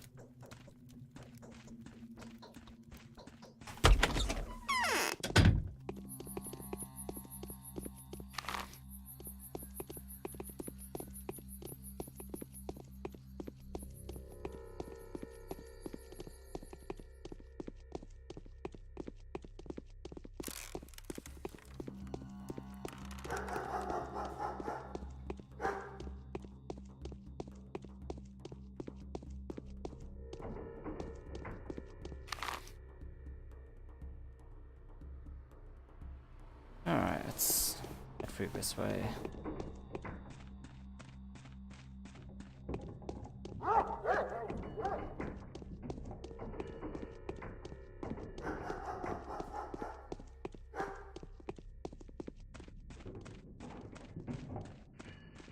we go.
Someone's recently been dug up.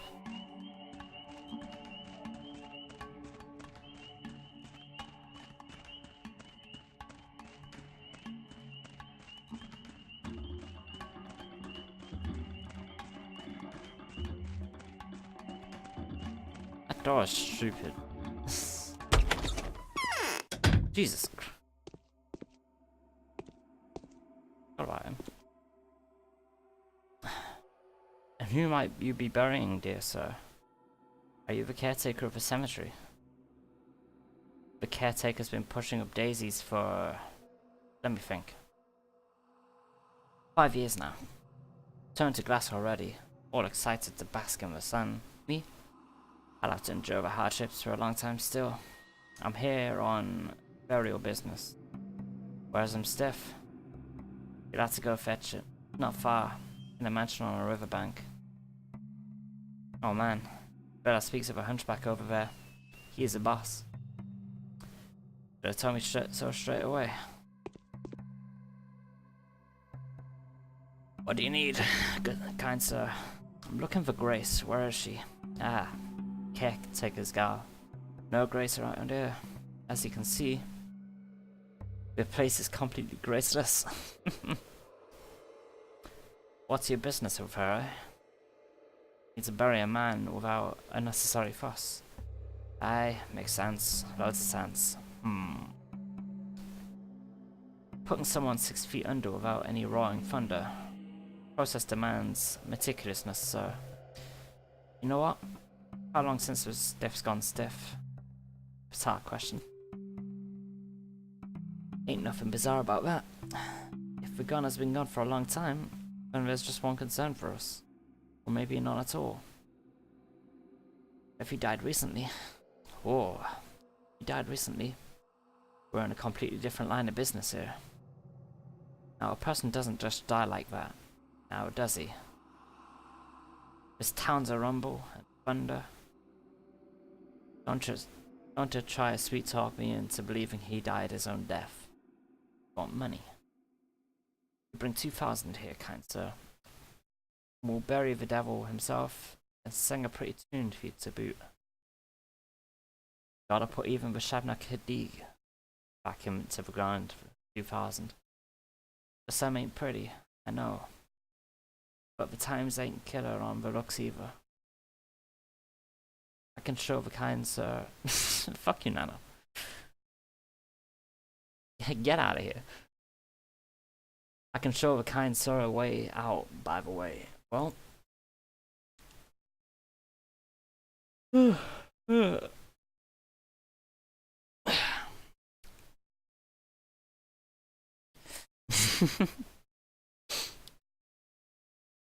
You're a big city man. Bet I can feel a verst away. Your equipment will cost a fortune in our shops. The poor morons to give you their souls for it. And they buy all sorts of crap anyway. They've got loads of money saved up right now. What with the train coming soon and all. But them folks are addicted to not starving. So they gradually start selling their stuff. You could become a rich man in a few hours if you play your cards right. Like hell I will. Say we can. Dead man is in Anna the singer's house.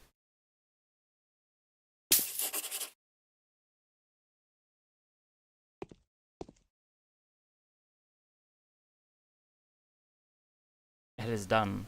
The grave diggers will help Anna bury the corpse.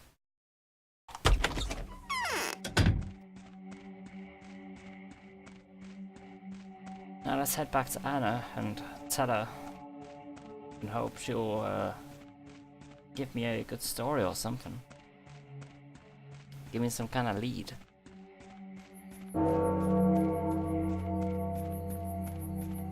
Because it is now 2 PM and time is running short.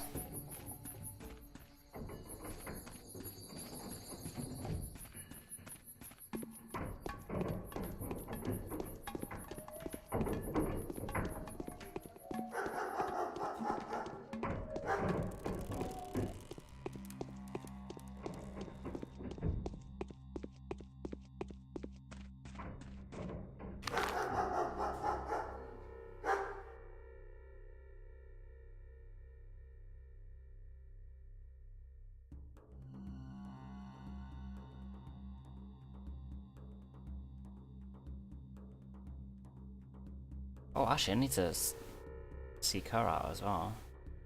Lara Ravel. I'll let Anna Angel know anyway.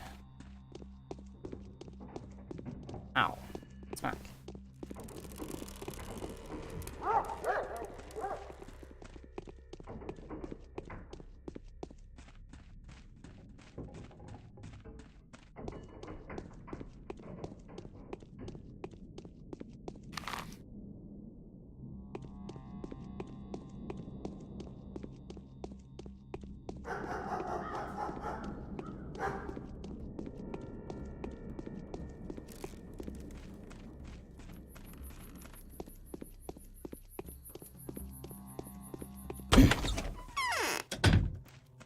The corpse is gone.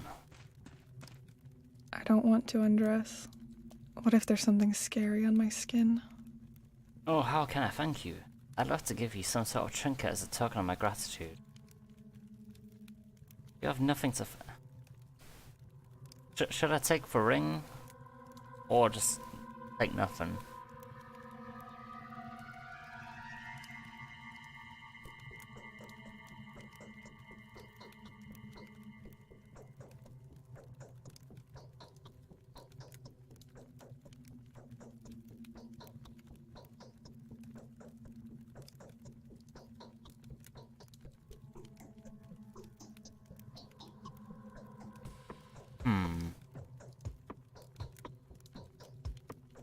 I think I'll take nothing.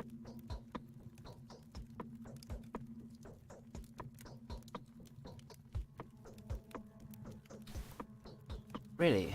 Well, I'll have an opportunity to show you what my good graces mean. You won't regret it. And you'll see, then, that I never forget kindness. You're too anxious. Do get some sleep.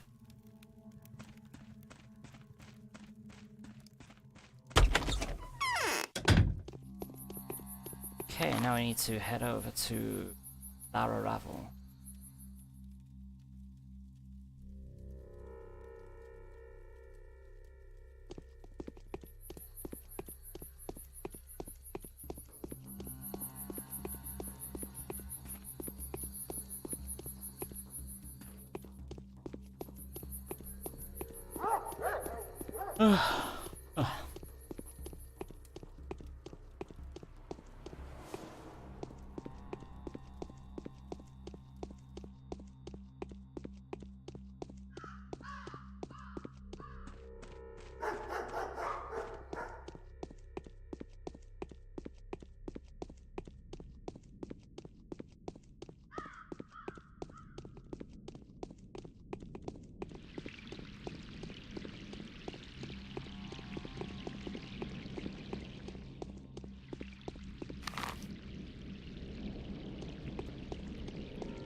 I could go for a pot noodle right about now, to be honest.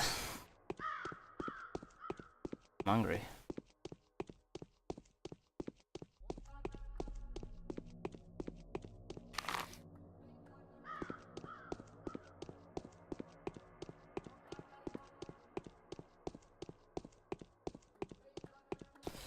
I'm tired. Ugh.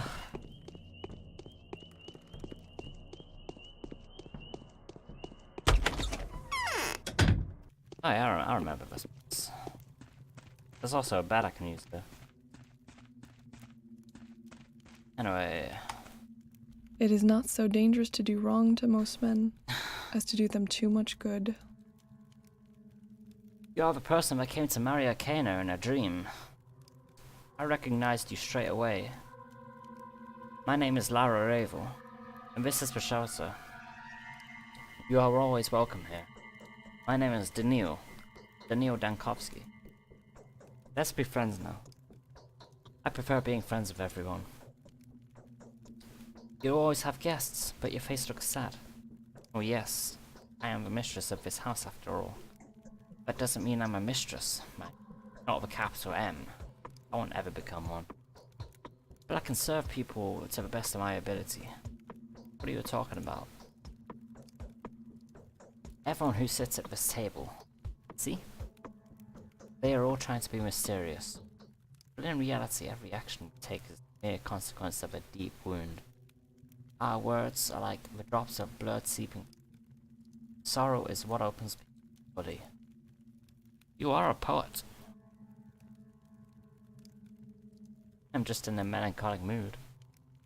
We are way too used to playing the game of tragic predictions. I'm trying to arrange everything back to order. You are quite successful in doing that. They say Ripper was caught. Does he really cut people?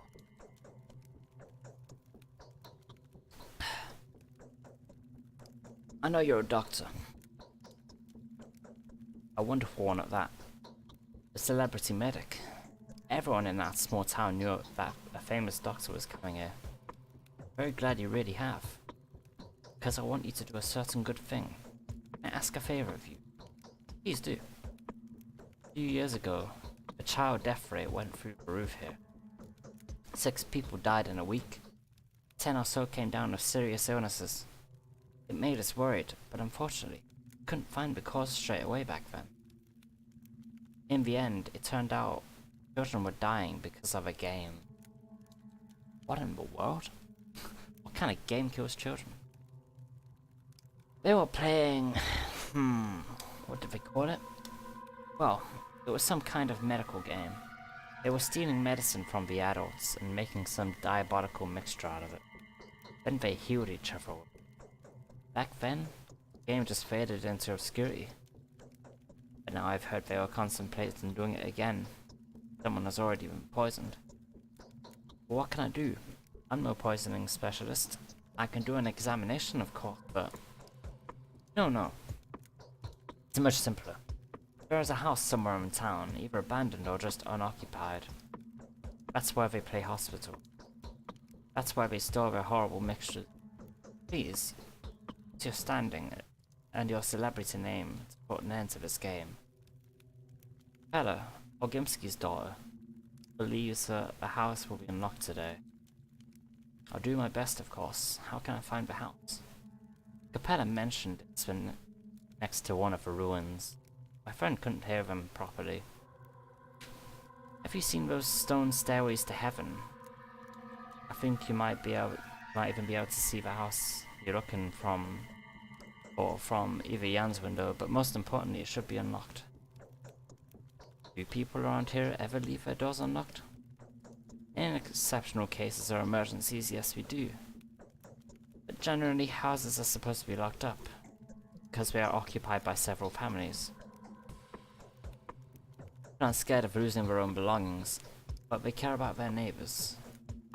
And now that everyone's so afraid of the man-eater, of course everything's locked. In that case, it's hard to find.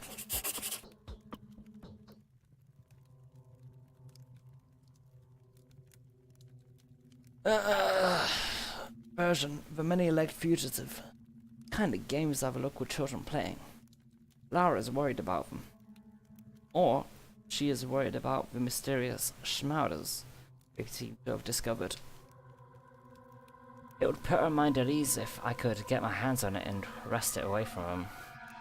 I know where they're keeping it. I can see the stash from my window in Stillwater, in the house by the staircase ruin. Okay, let's head over there and do that.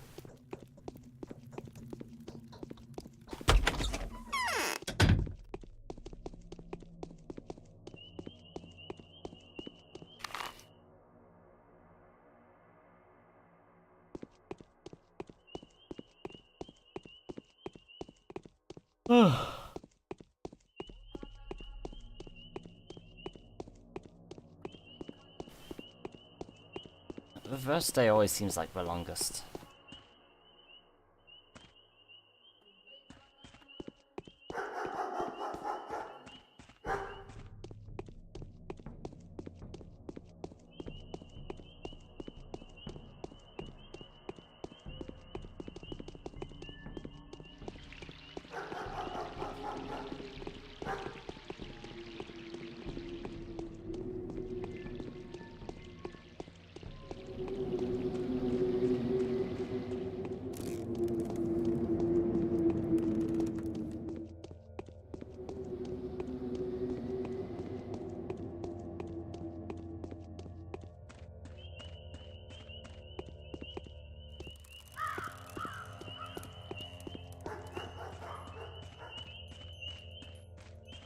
Alright, let's go back to Evie Jan's house and probably one of these houses, something.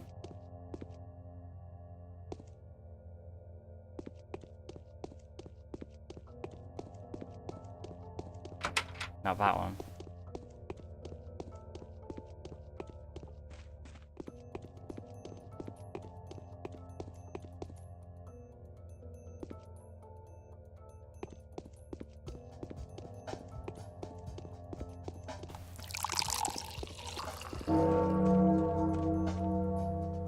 PM.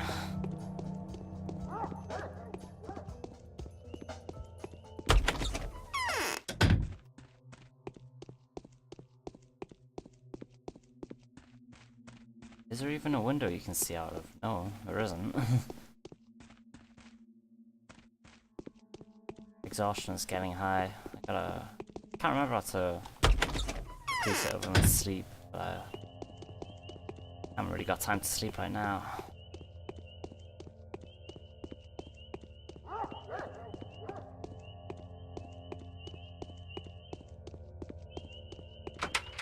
I think it's next to a staircase to heaven.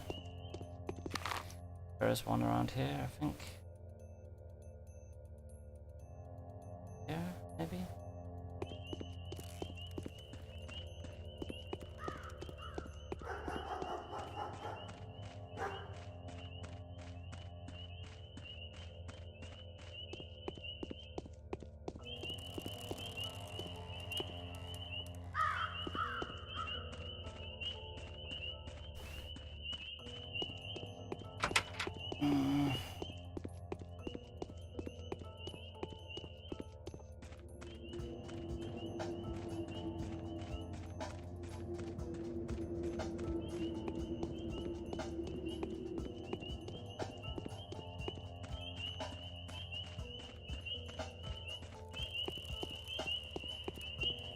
Ah. This looks like... yeah.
It's rare to see what these houses look like before.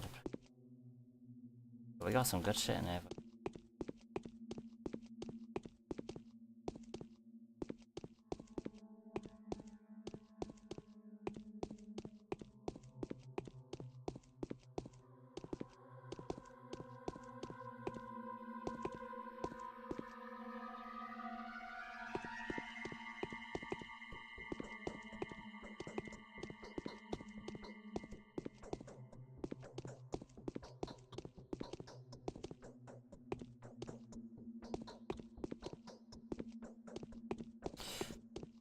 I don't like this place. This has always freaked me out.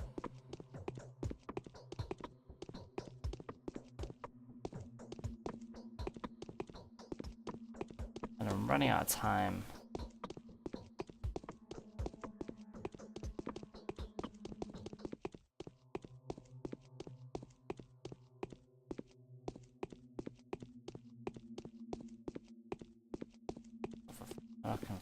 That's what schmatters. This house, isn't it?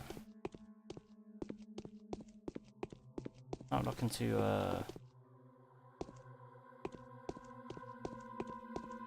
looking too hopeful.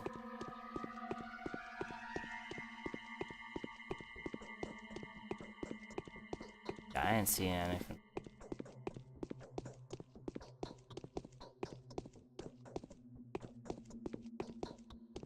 Yeah, this isn't it.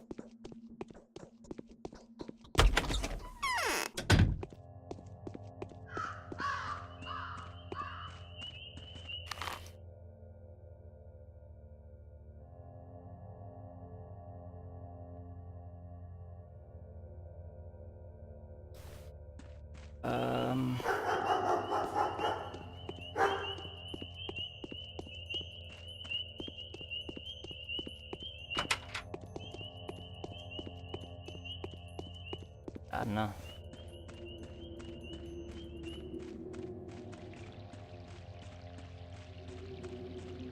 Of course that's all fenced off. Awkward.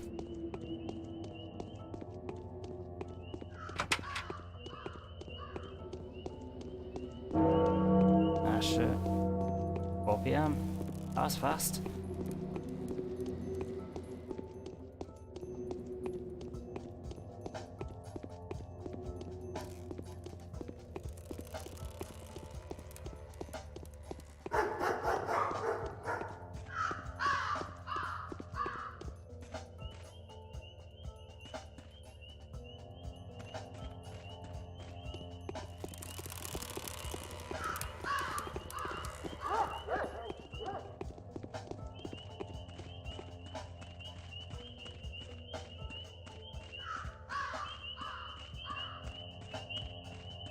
Oh yeah, I remember there's some supplies here you can get like early game that become really useful.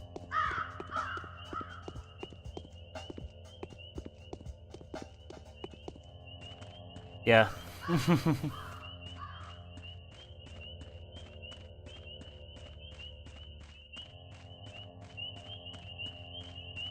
It's kind of annoying though, because if I recall correctly, you can try and ask the children wherever the fuck they get their schmatters.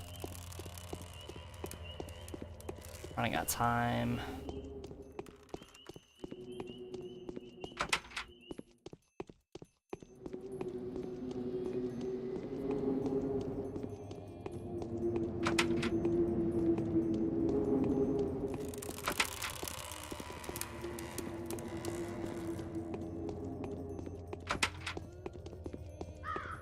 Let's see what this kid's got to say.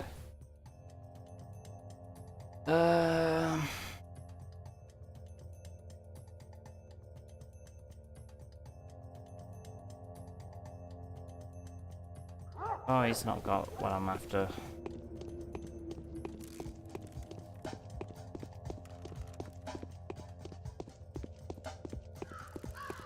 Pathologic 2, yeah.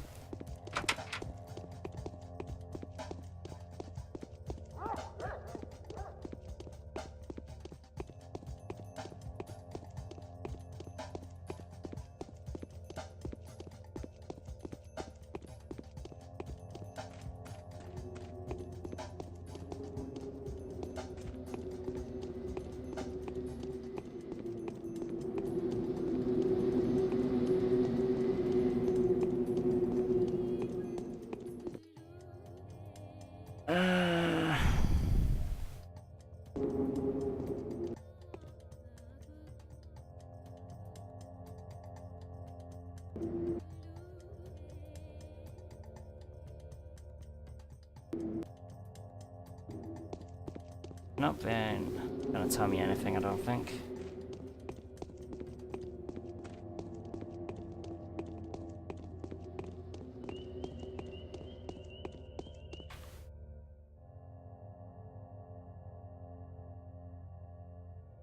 In the house by the staircase ruin.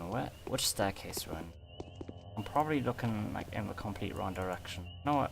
I know what I was talking about. Just can't remember where they are. I think there's one on this side of the yeah. The Haruspex is coming out in sometime between April and July, if I recall correctly. That's what we're aiming for, at least.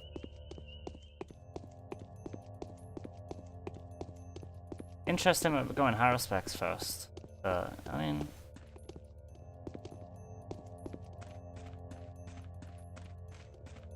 I played the public alpha and it seemed pretty good.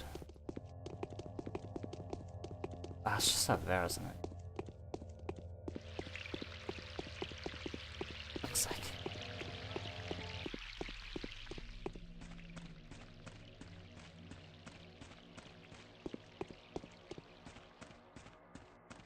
Is this one it? This isn't it.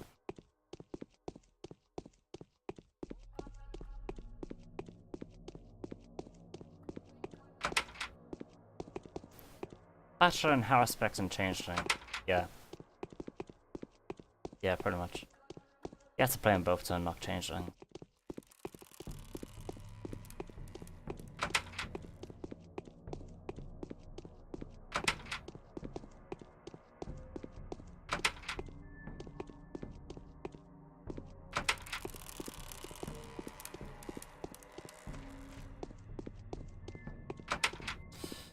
I guess one of these, it's... Nope, one. Nope. Fucking hell, where is it? It's one of these. No, that's not it. What? Am I missing something?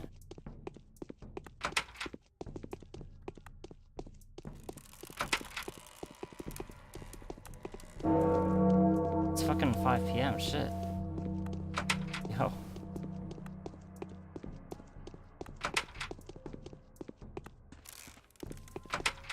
If there's not one of these, then... This one? No? Fuck, is it this one? Ah.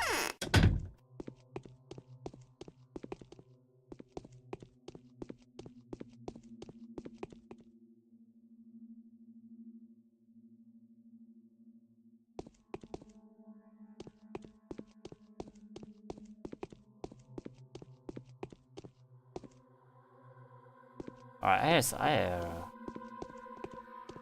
there's footsteps upstairs, that fucking freaks me out.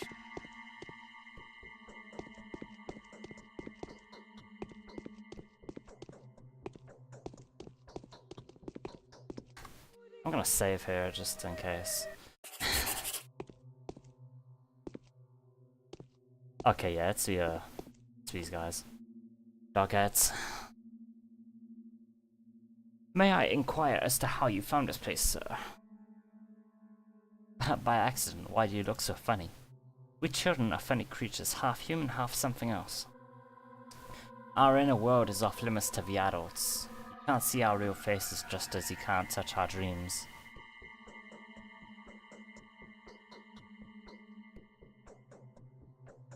Yeah. Mm-hmm. Which is why we need to stay. You need these scary heads. To see how all that works.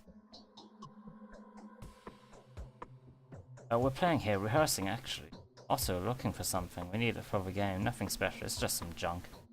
Doesn't sound too convincing. I'm not a man to be trifled with, little scamp. I know everything. Yeah, well, it can't be fixed now anyway. Alright, I'll tell you. Who knows? Perhaps you'd even be of help.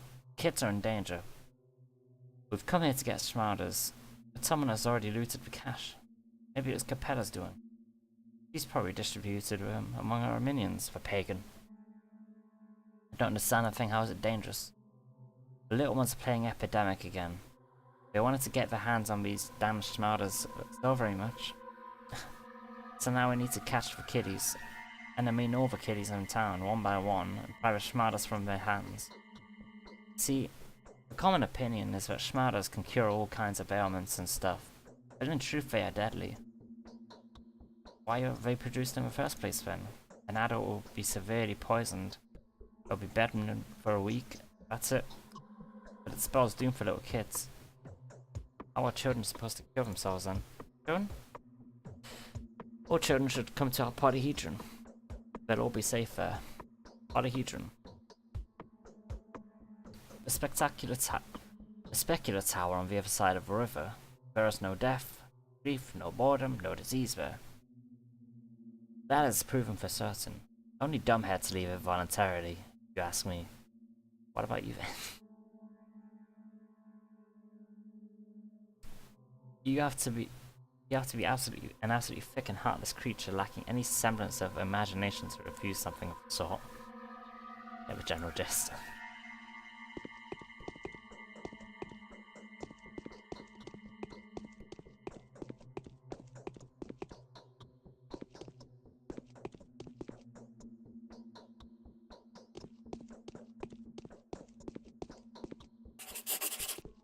Oh, I got some.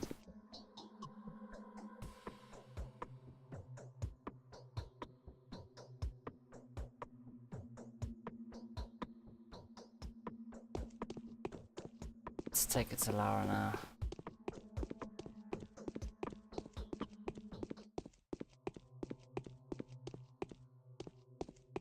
Oh, there's two of them.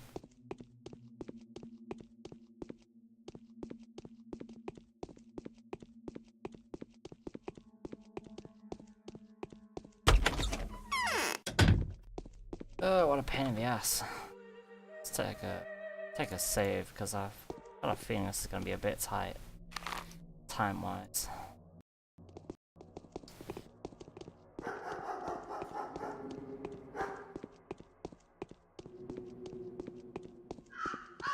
Get some mad stirring. I haven't played Vampire the Masquerade Bloodlines. I've heard about it though. Heard quite a bit about it. I just haven't really gotten around to it.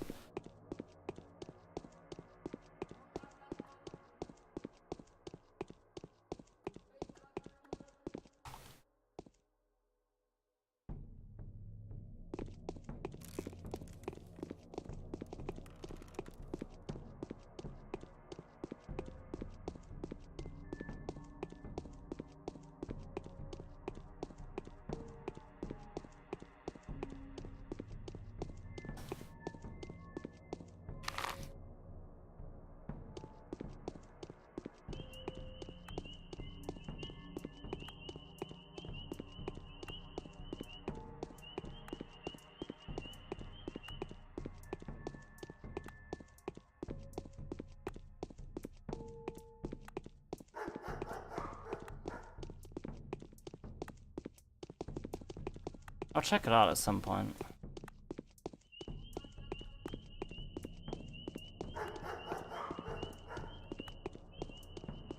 I think I've heard about it requiring a bunch of patches to get a lot of the stuff back.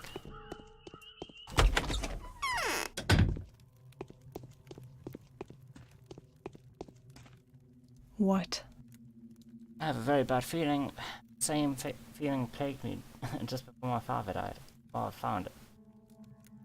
Fortunately, the cat has already been looted. Oh, the terror. I found one specimen of the schmarters and I'm going to examine it. Give it to me. Let's throw it into the fire. I'll reimburse you for this lost. Fine. Let it be as you wish. Oh, fuck it.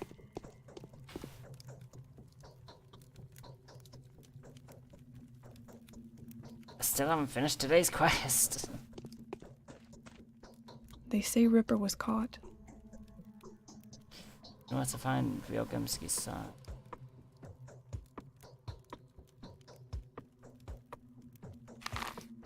Okay.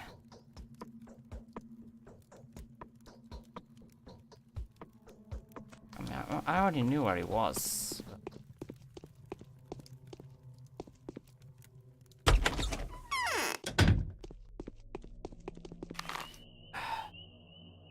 I guess let's head back down there. See if he's got anything for me. Kinda just running around in circles now.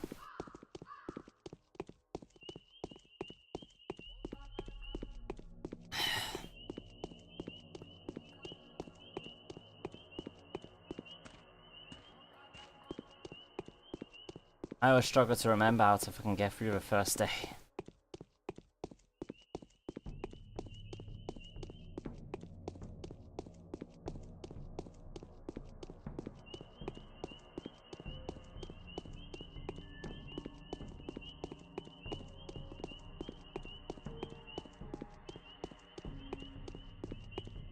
Time is not on my side.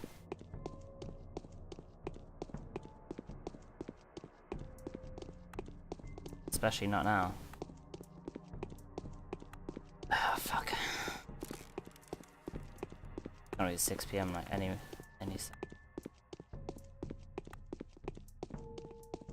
think the theater opens soon.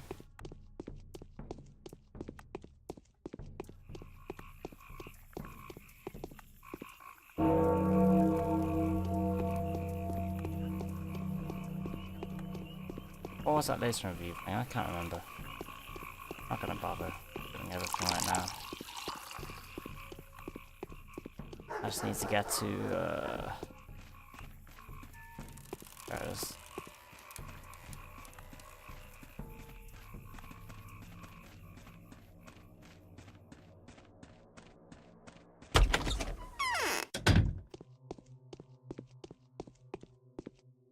Interest speaks all sorts of tongues and plays all kinds of characters, even that of disinterest. See how it all turns out? I used to keep this place, yeah. Did visitor visit you? Yes. And that's what we talked about. I have no right to share it with you. Ask one more question now. Answer will determine whether you and I have become friends or enemies. Oh, then I'd rather be...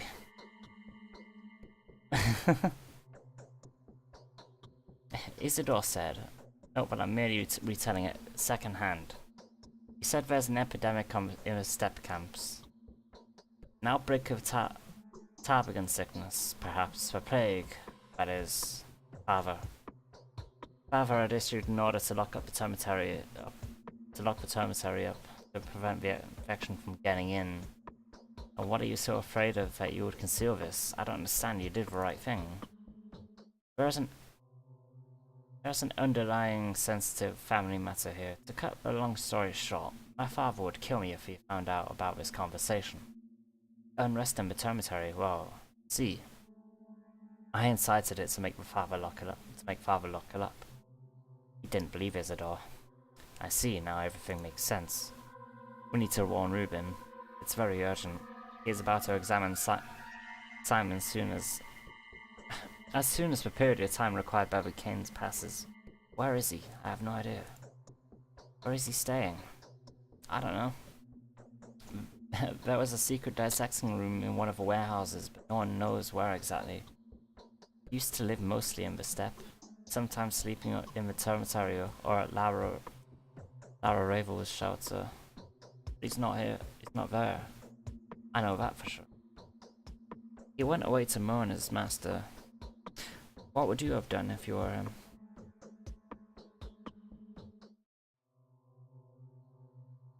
Check every warehouse.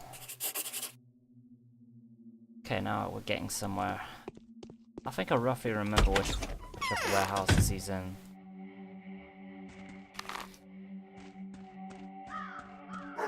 So we can get this done quickly. Yeah. Exhaustion's high. Time's running out.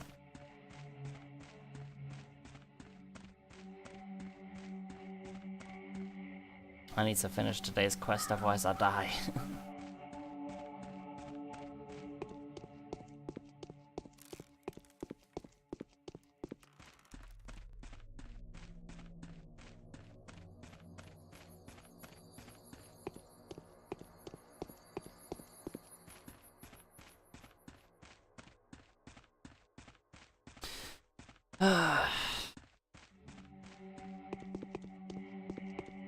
Alright, let's see if I can on these.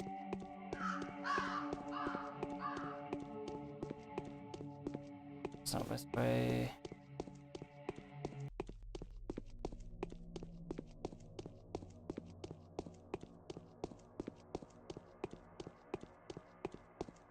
Could be this one.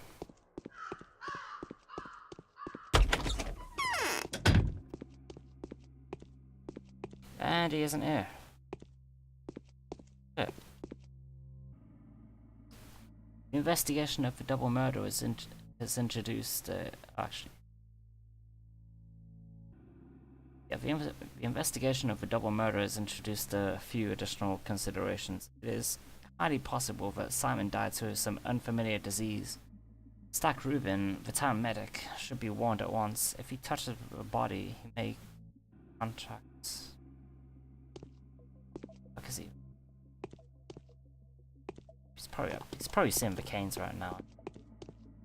I would imagine, at least.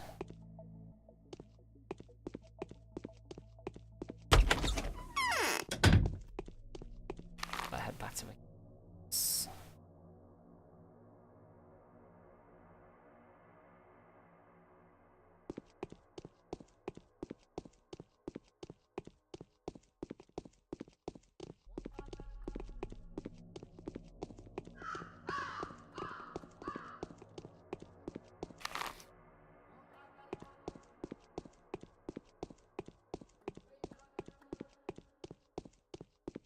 I was to guess he'd be seeing Georgie Kane right now.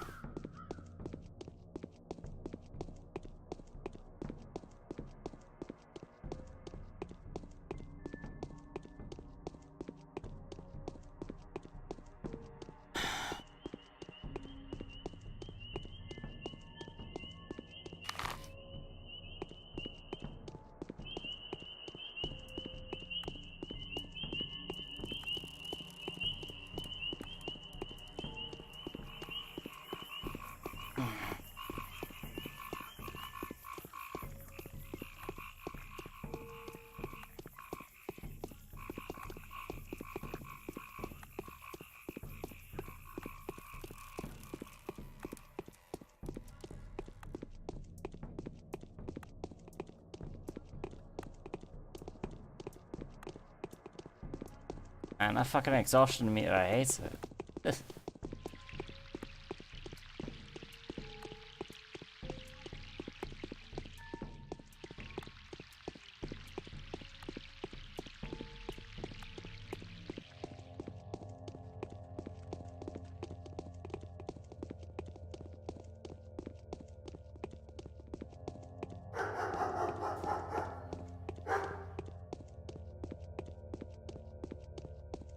It should be over soon, hopefully. Now that we've determined that it's probably a disease that killed Simon. And similar thing killing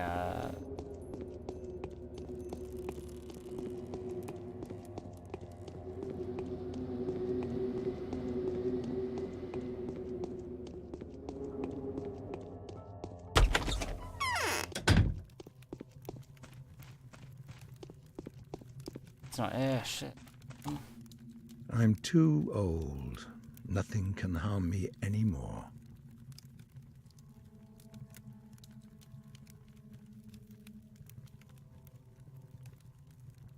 Stanislav Rubin.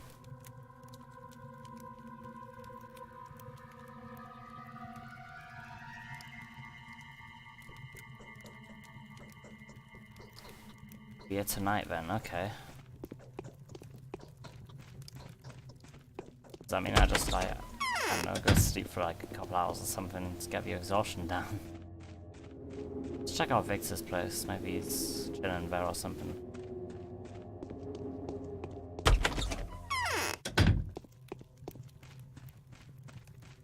Ah, here he is.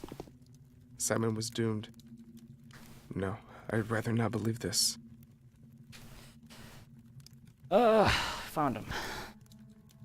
Greetings, friend. I heard news of your arrival. Everyone has. Are you here to be examining the body as well?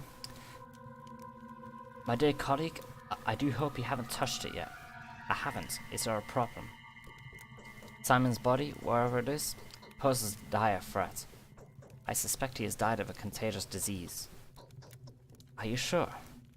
Oh, doesn't matter anyway. If it's that thing again. What do you think it is?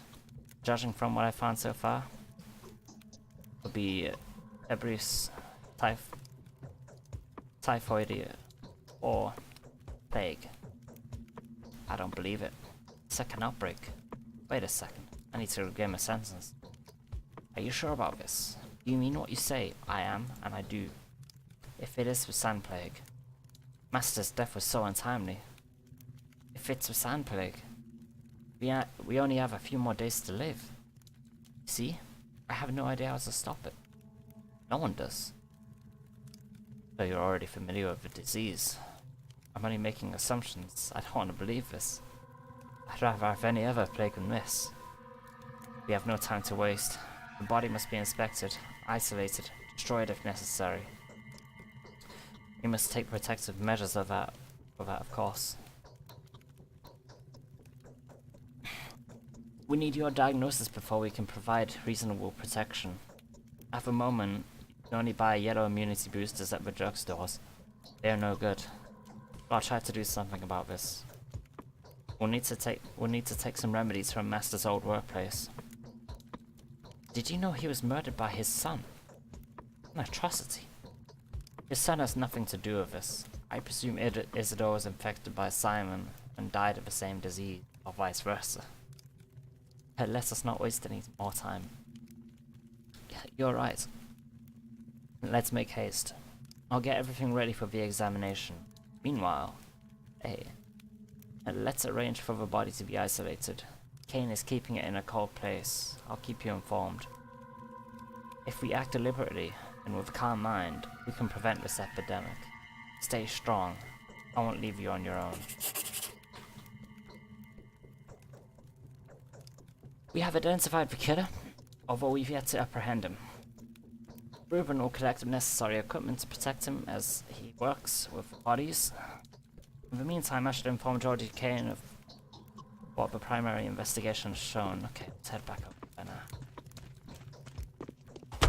We're almost done. Almost done. We're getting there. Ugh. 7 p.m.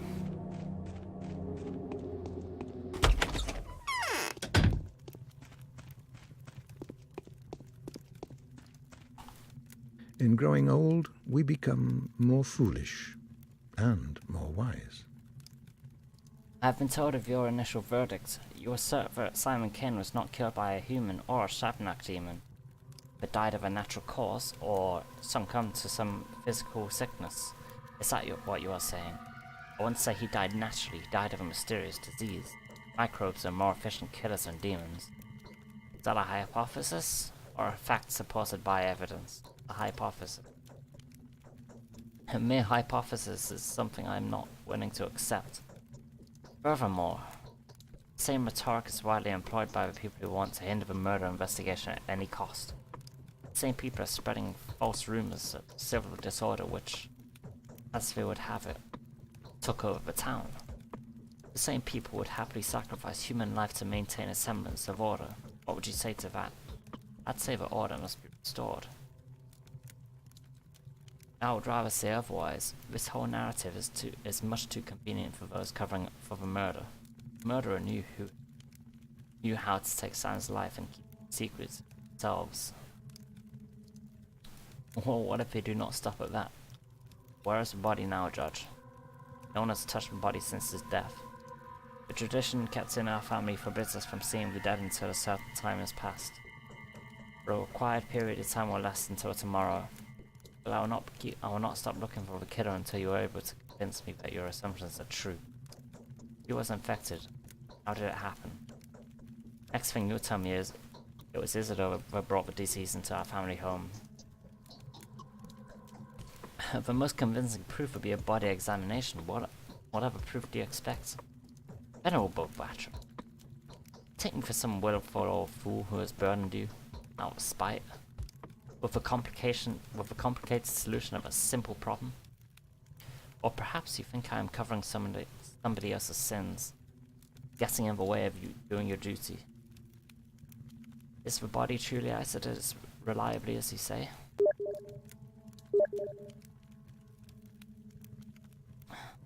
body is in the focus of the crucible. Cannot examine it now. I mean that it is technically impossible. No one may see the body before a certain period of time passes. Neither Master Reuben nor you, my dear Bachelor, not even myself. What am I supposed to do then? What can I ask of you now? You've come to a conclusion already, have you not? If you haven't, then I urge you to seek out the facts as relentlessly as we do. May Providence help us. You are right. Alright. Let's wait for a period of time to pass. It's done.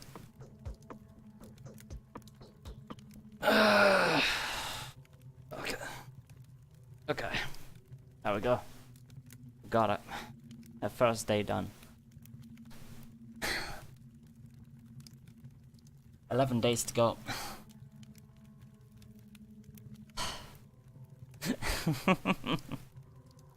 The initial findings suggest that Simon Kane was killed by a highly contagious disease.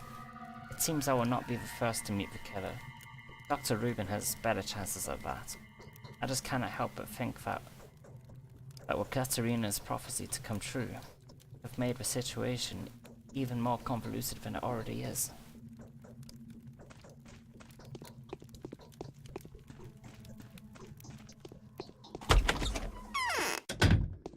Fucking done. Let's go back to Eva Jan's house, do a quick save while we're at it. Head to Eva Jan's house. Hunger's getting up there. When we sleep.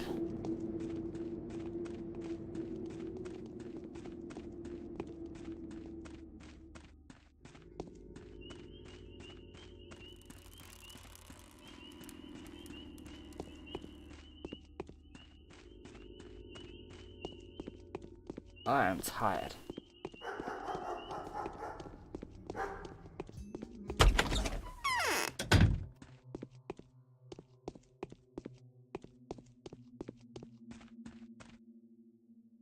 Okay, let's see. Let's sleep for 2 hours right now.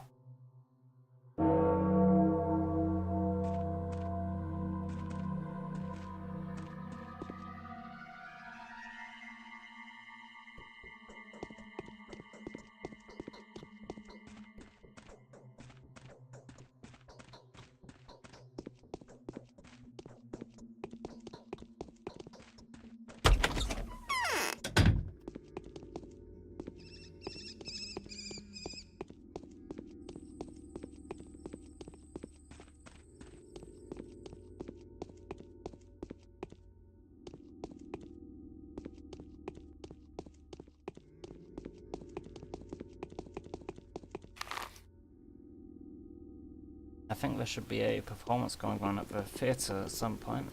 I would like to see that, because I never really kept track of them last time I played, but I wanna keep track of them this time.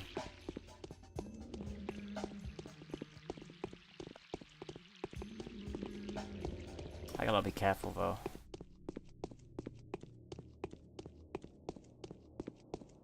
Traveling in the dark is not a bright idea.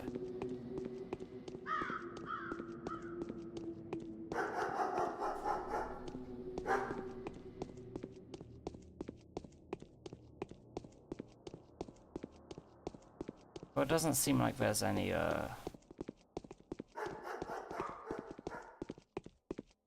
thieves out right now.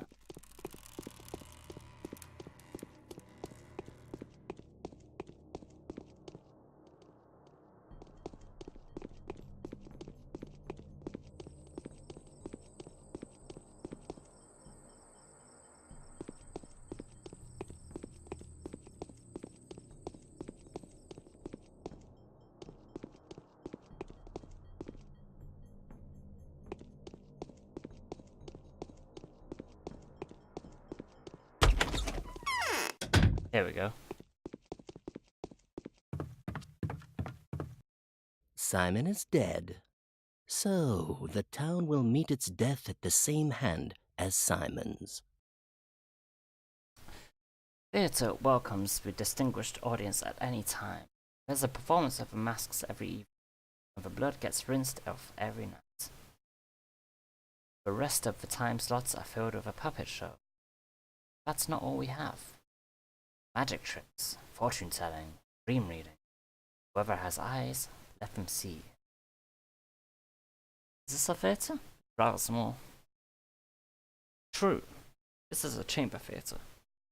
And since I have the pleasure of being a booking agent, director, and the impresario here around here, I can tell you that our shows are not for everyone's eyes.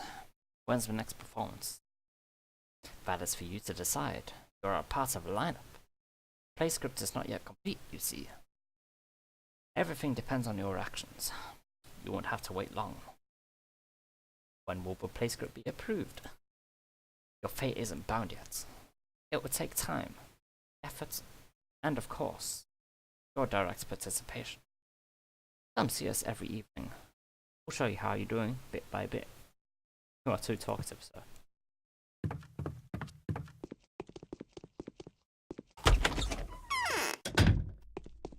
Okay.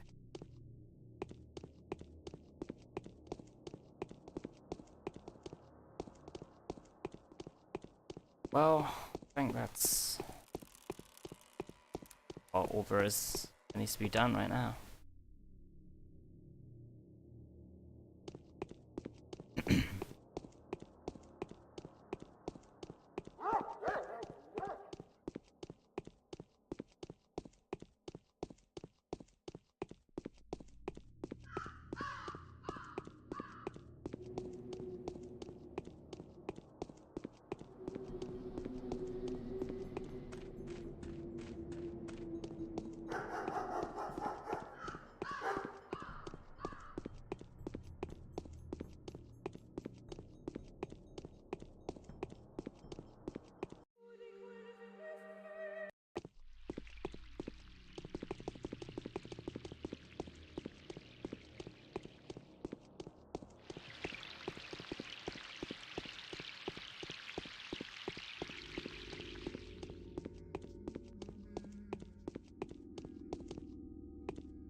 Let's head back to sleep.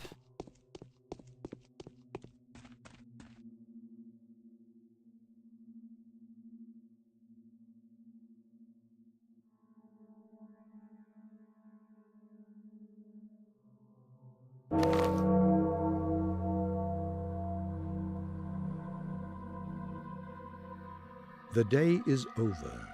Your timely efforts allowed your supporters to remain unharmed. A new mime performance is being rehearsed at the theatre. Okay, now I'm ahead of the theatre. First, rations. Food. That doesn't...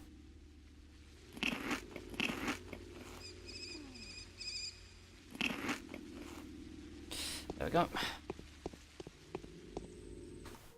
It's safe for now. I'll watch my night performance and then I think I'm gonna call it a night. My voice is fucking like... My voice is dead. I don't know if I want to read all the conversations, but I probably should, because... Ah, fuck.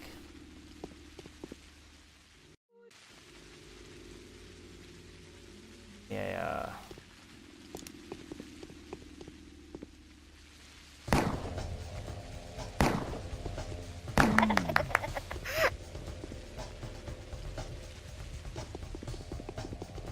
How much? I used way too many bullets in that one.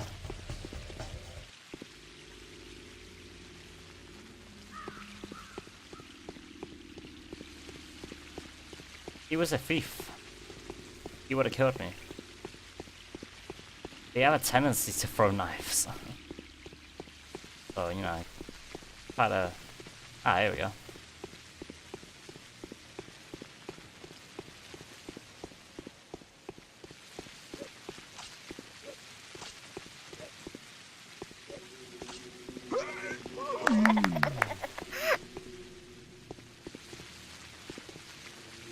Now we get a bandage from that guy, and all of this guy's goodies.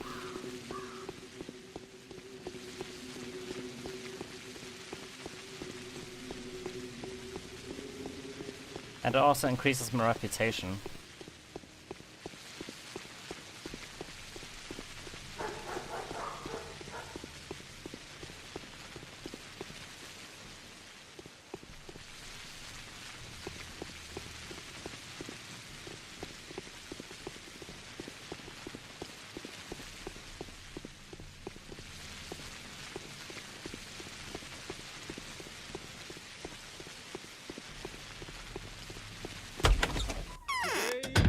Killer was identified.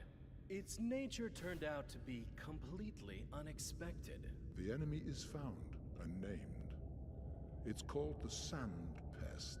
The contagious plague is threatening to ruin everything here.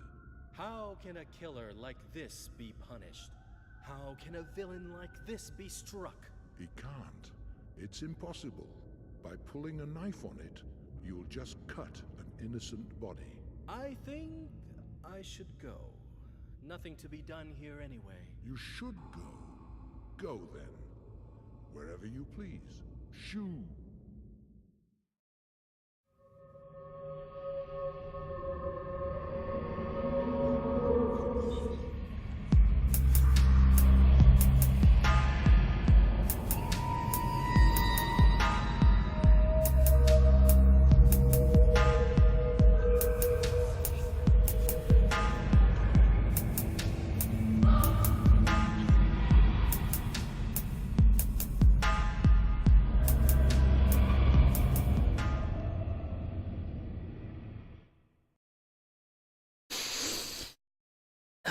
And that's today's performance.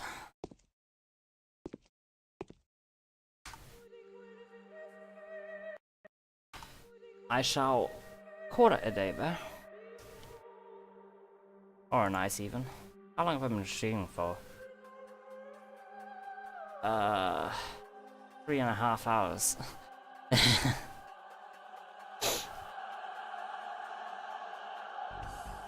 Thank you everyone who's stopped by. I'm trying my best to make it an entertaining game to watch. Even I mean, it's a long and boring game, so I mean, there's not really much I could do there. Yeah. I'm gonna continue this tomorrow. We'll do the second day, maybe even more.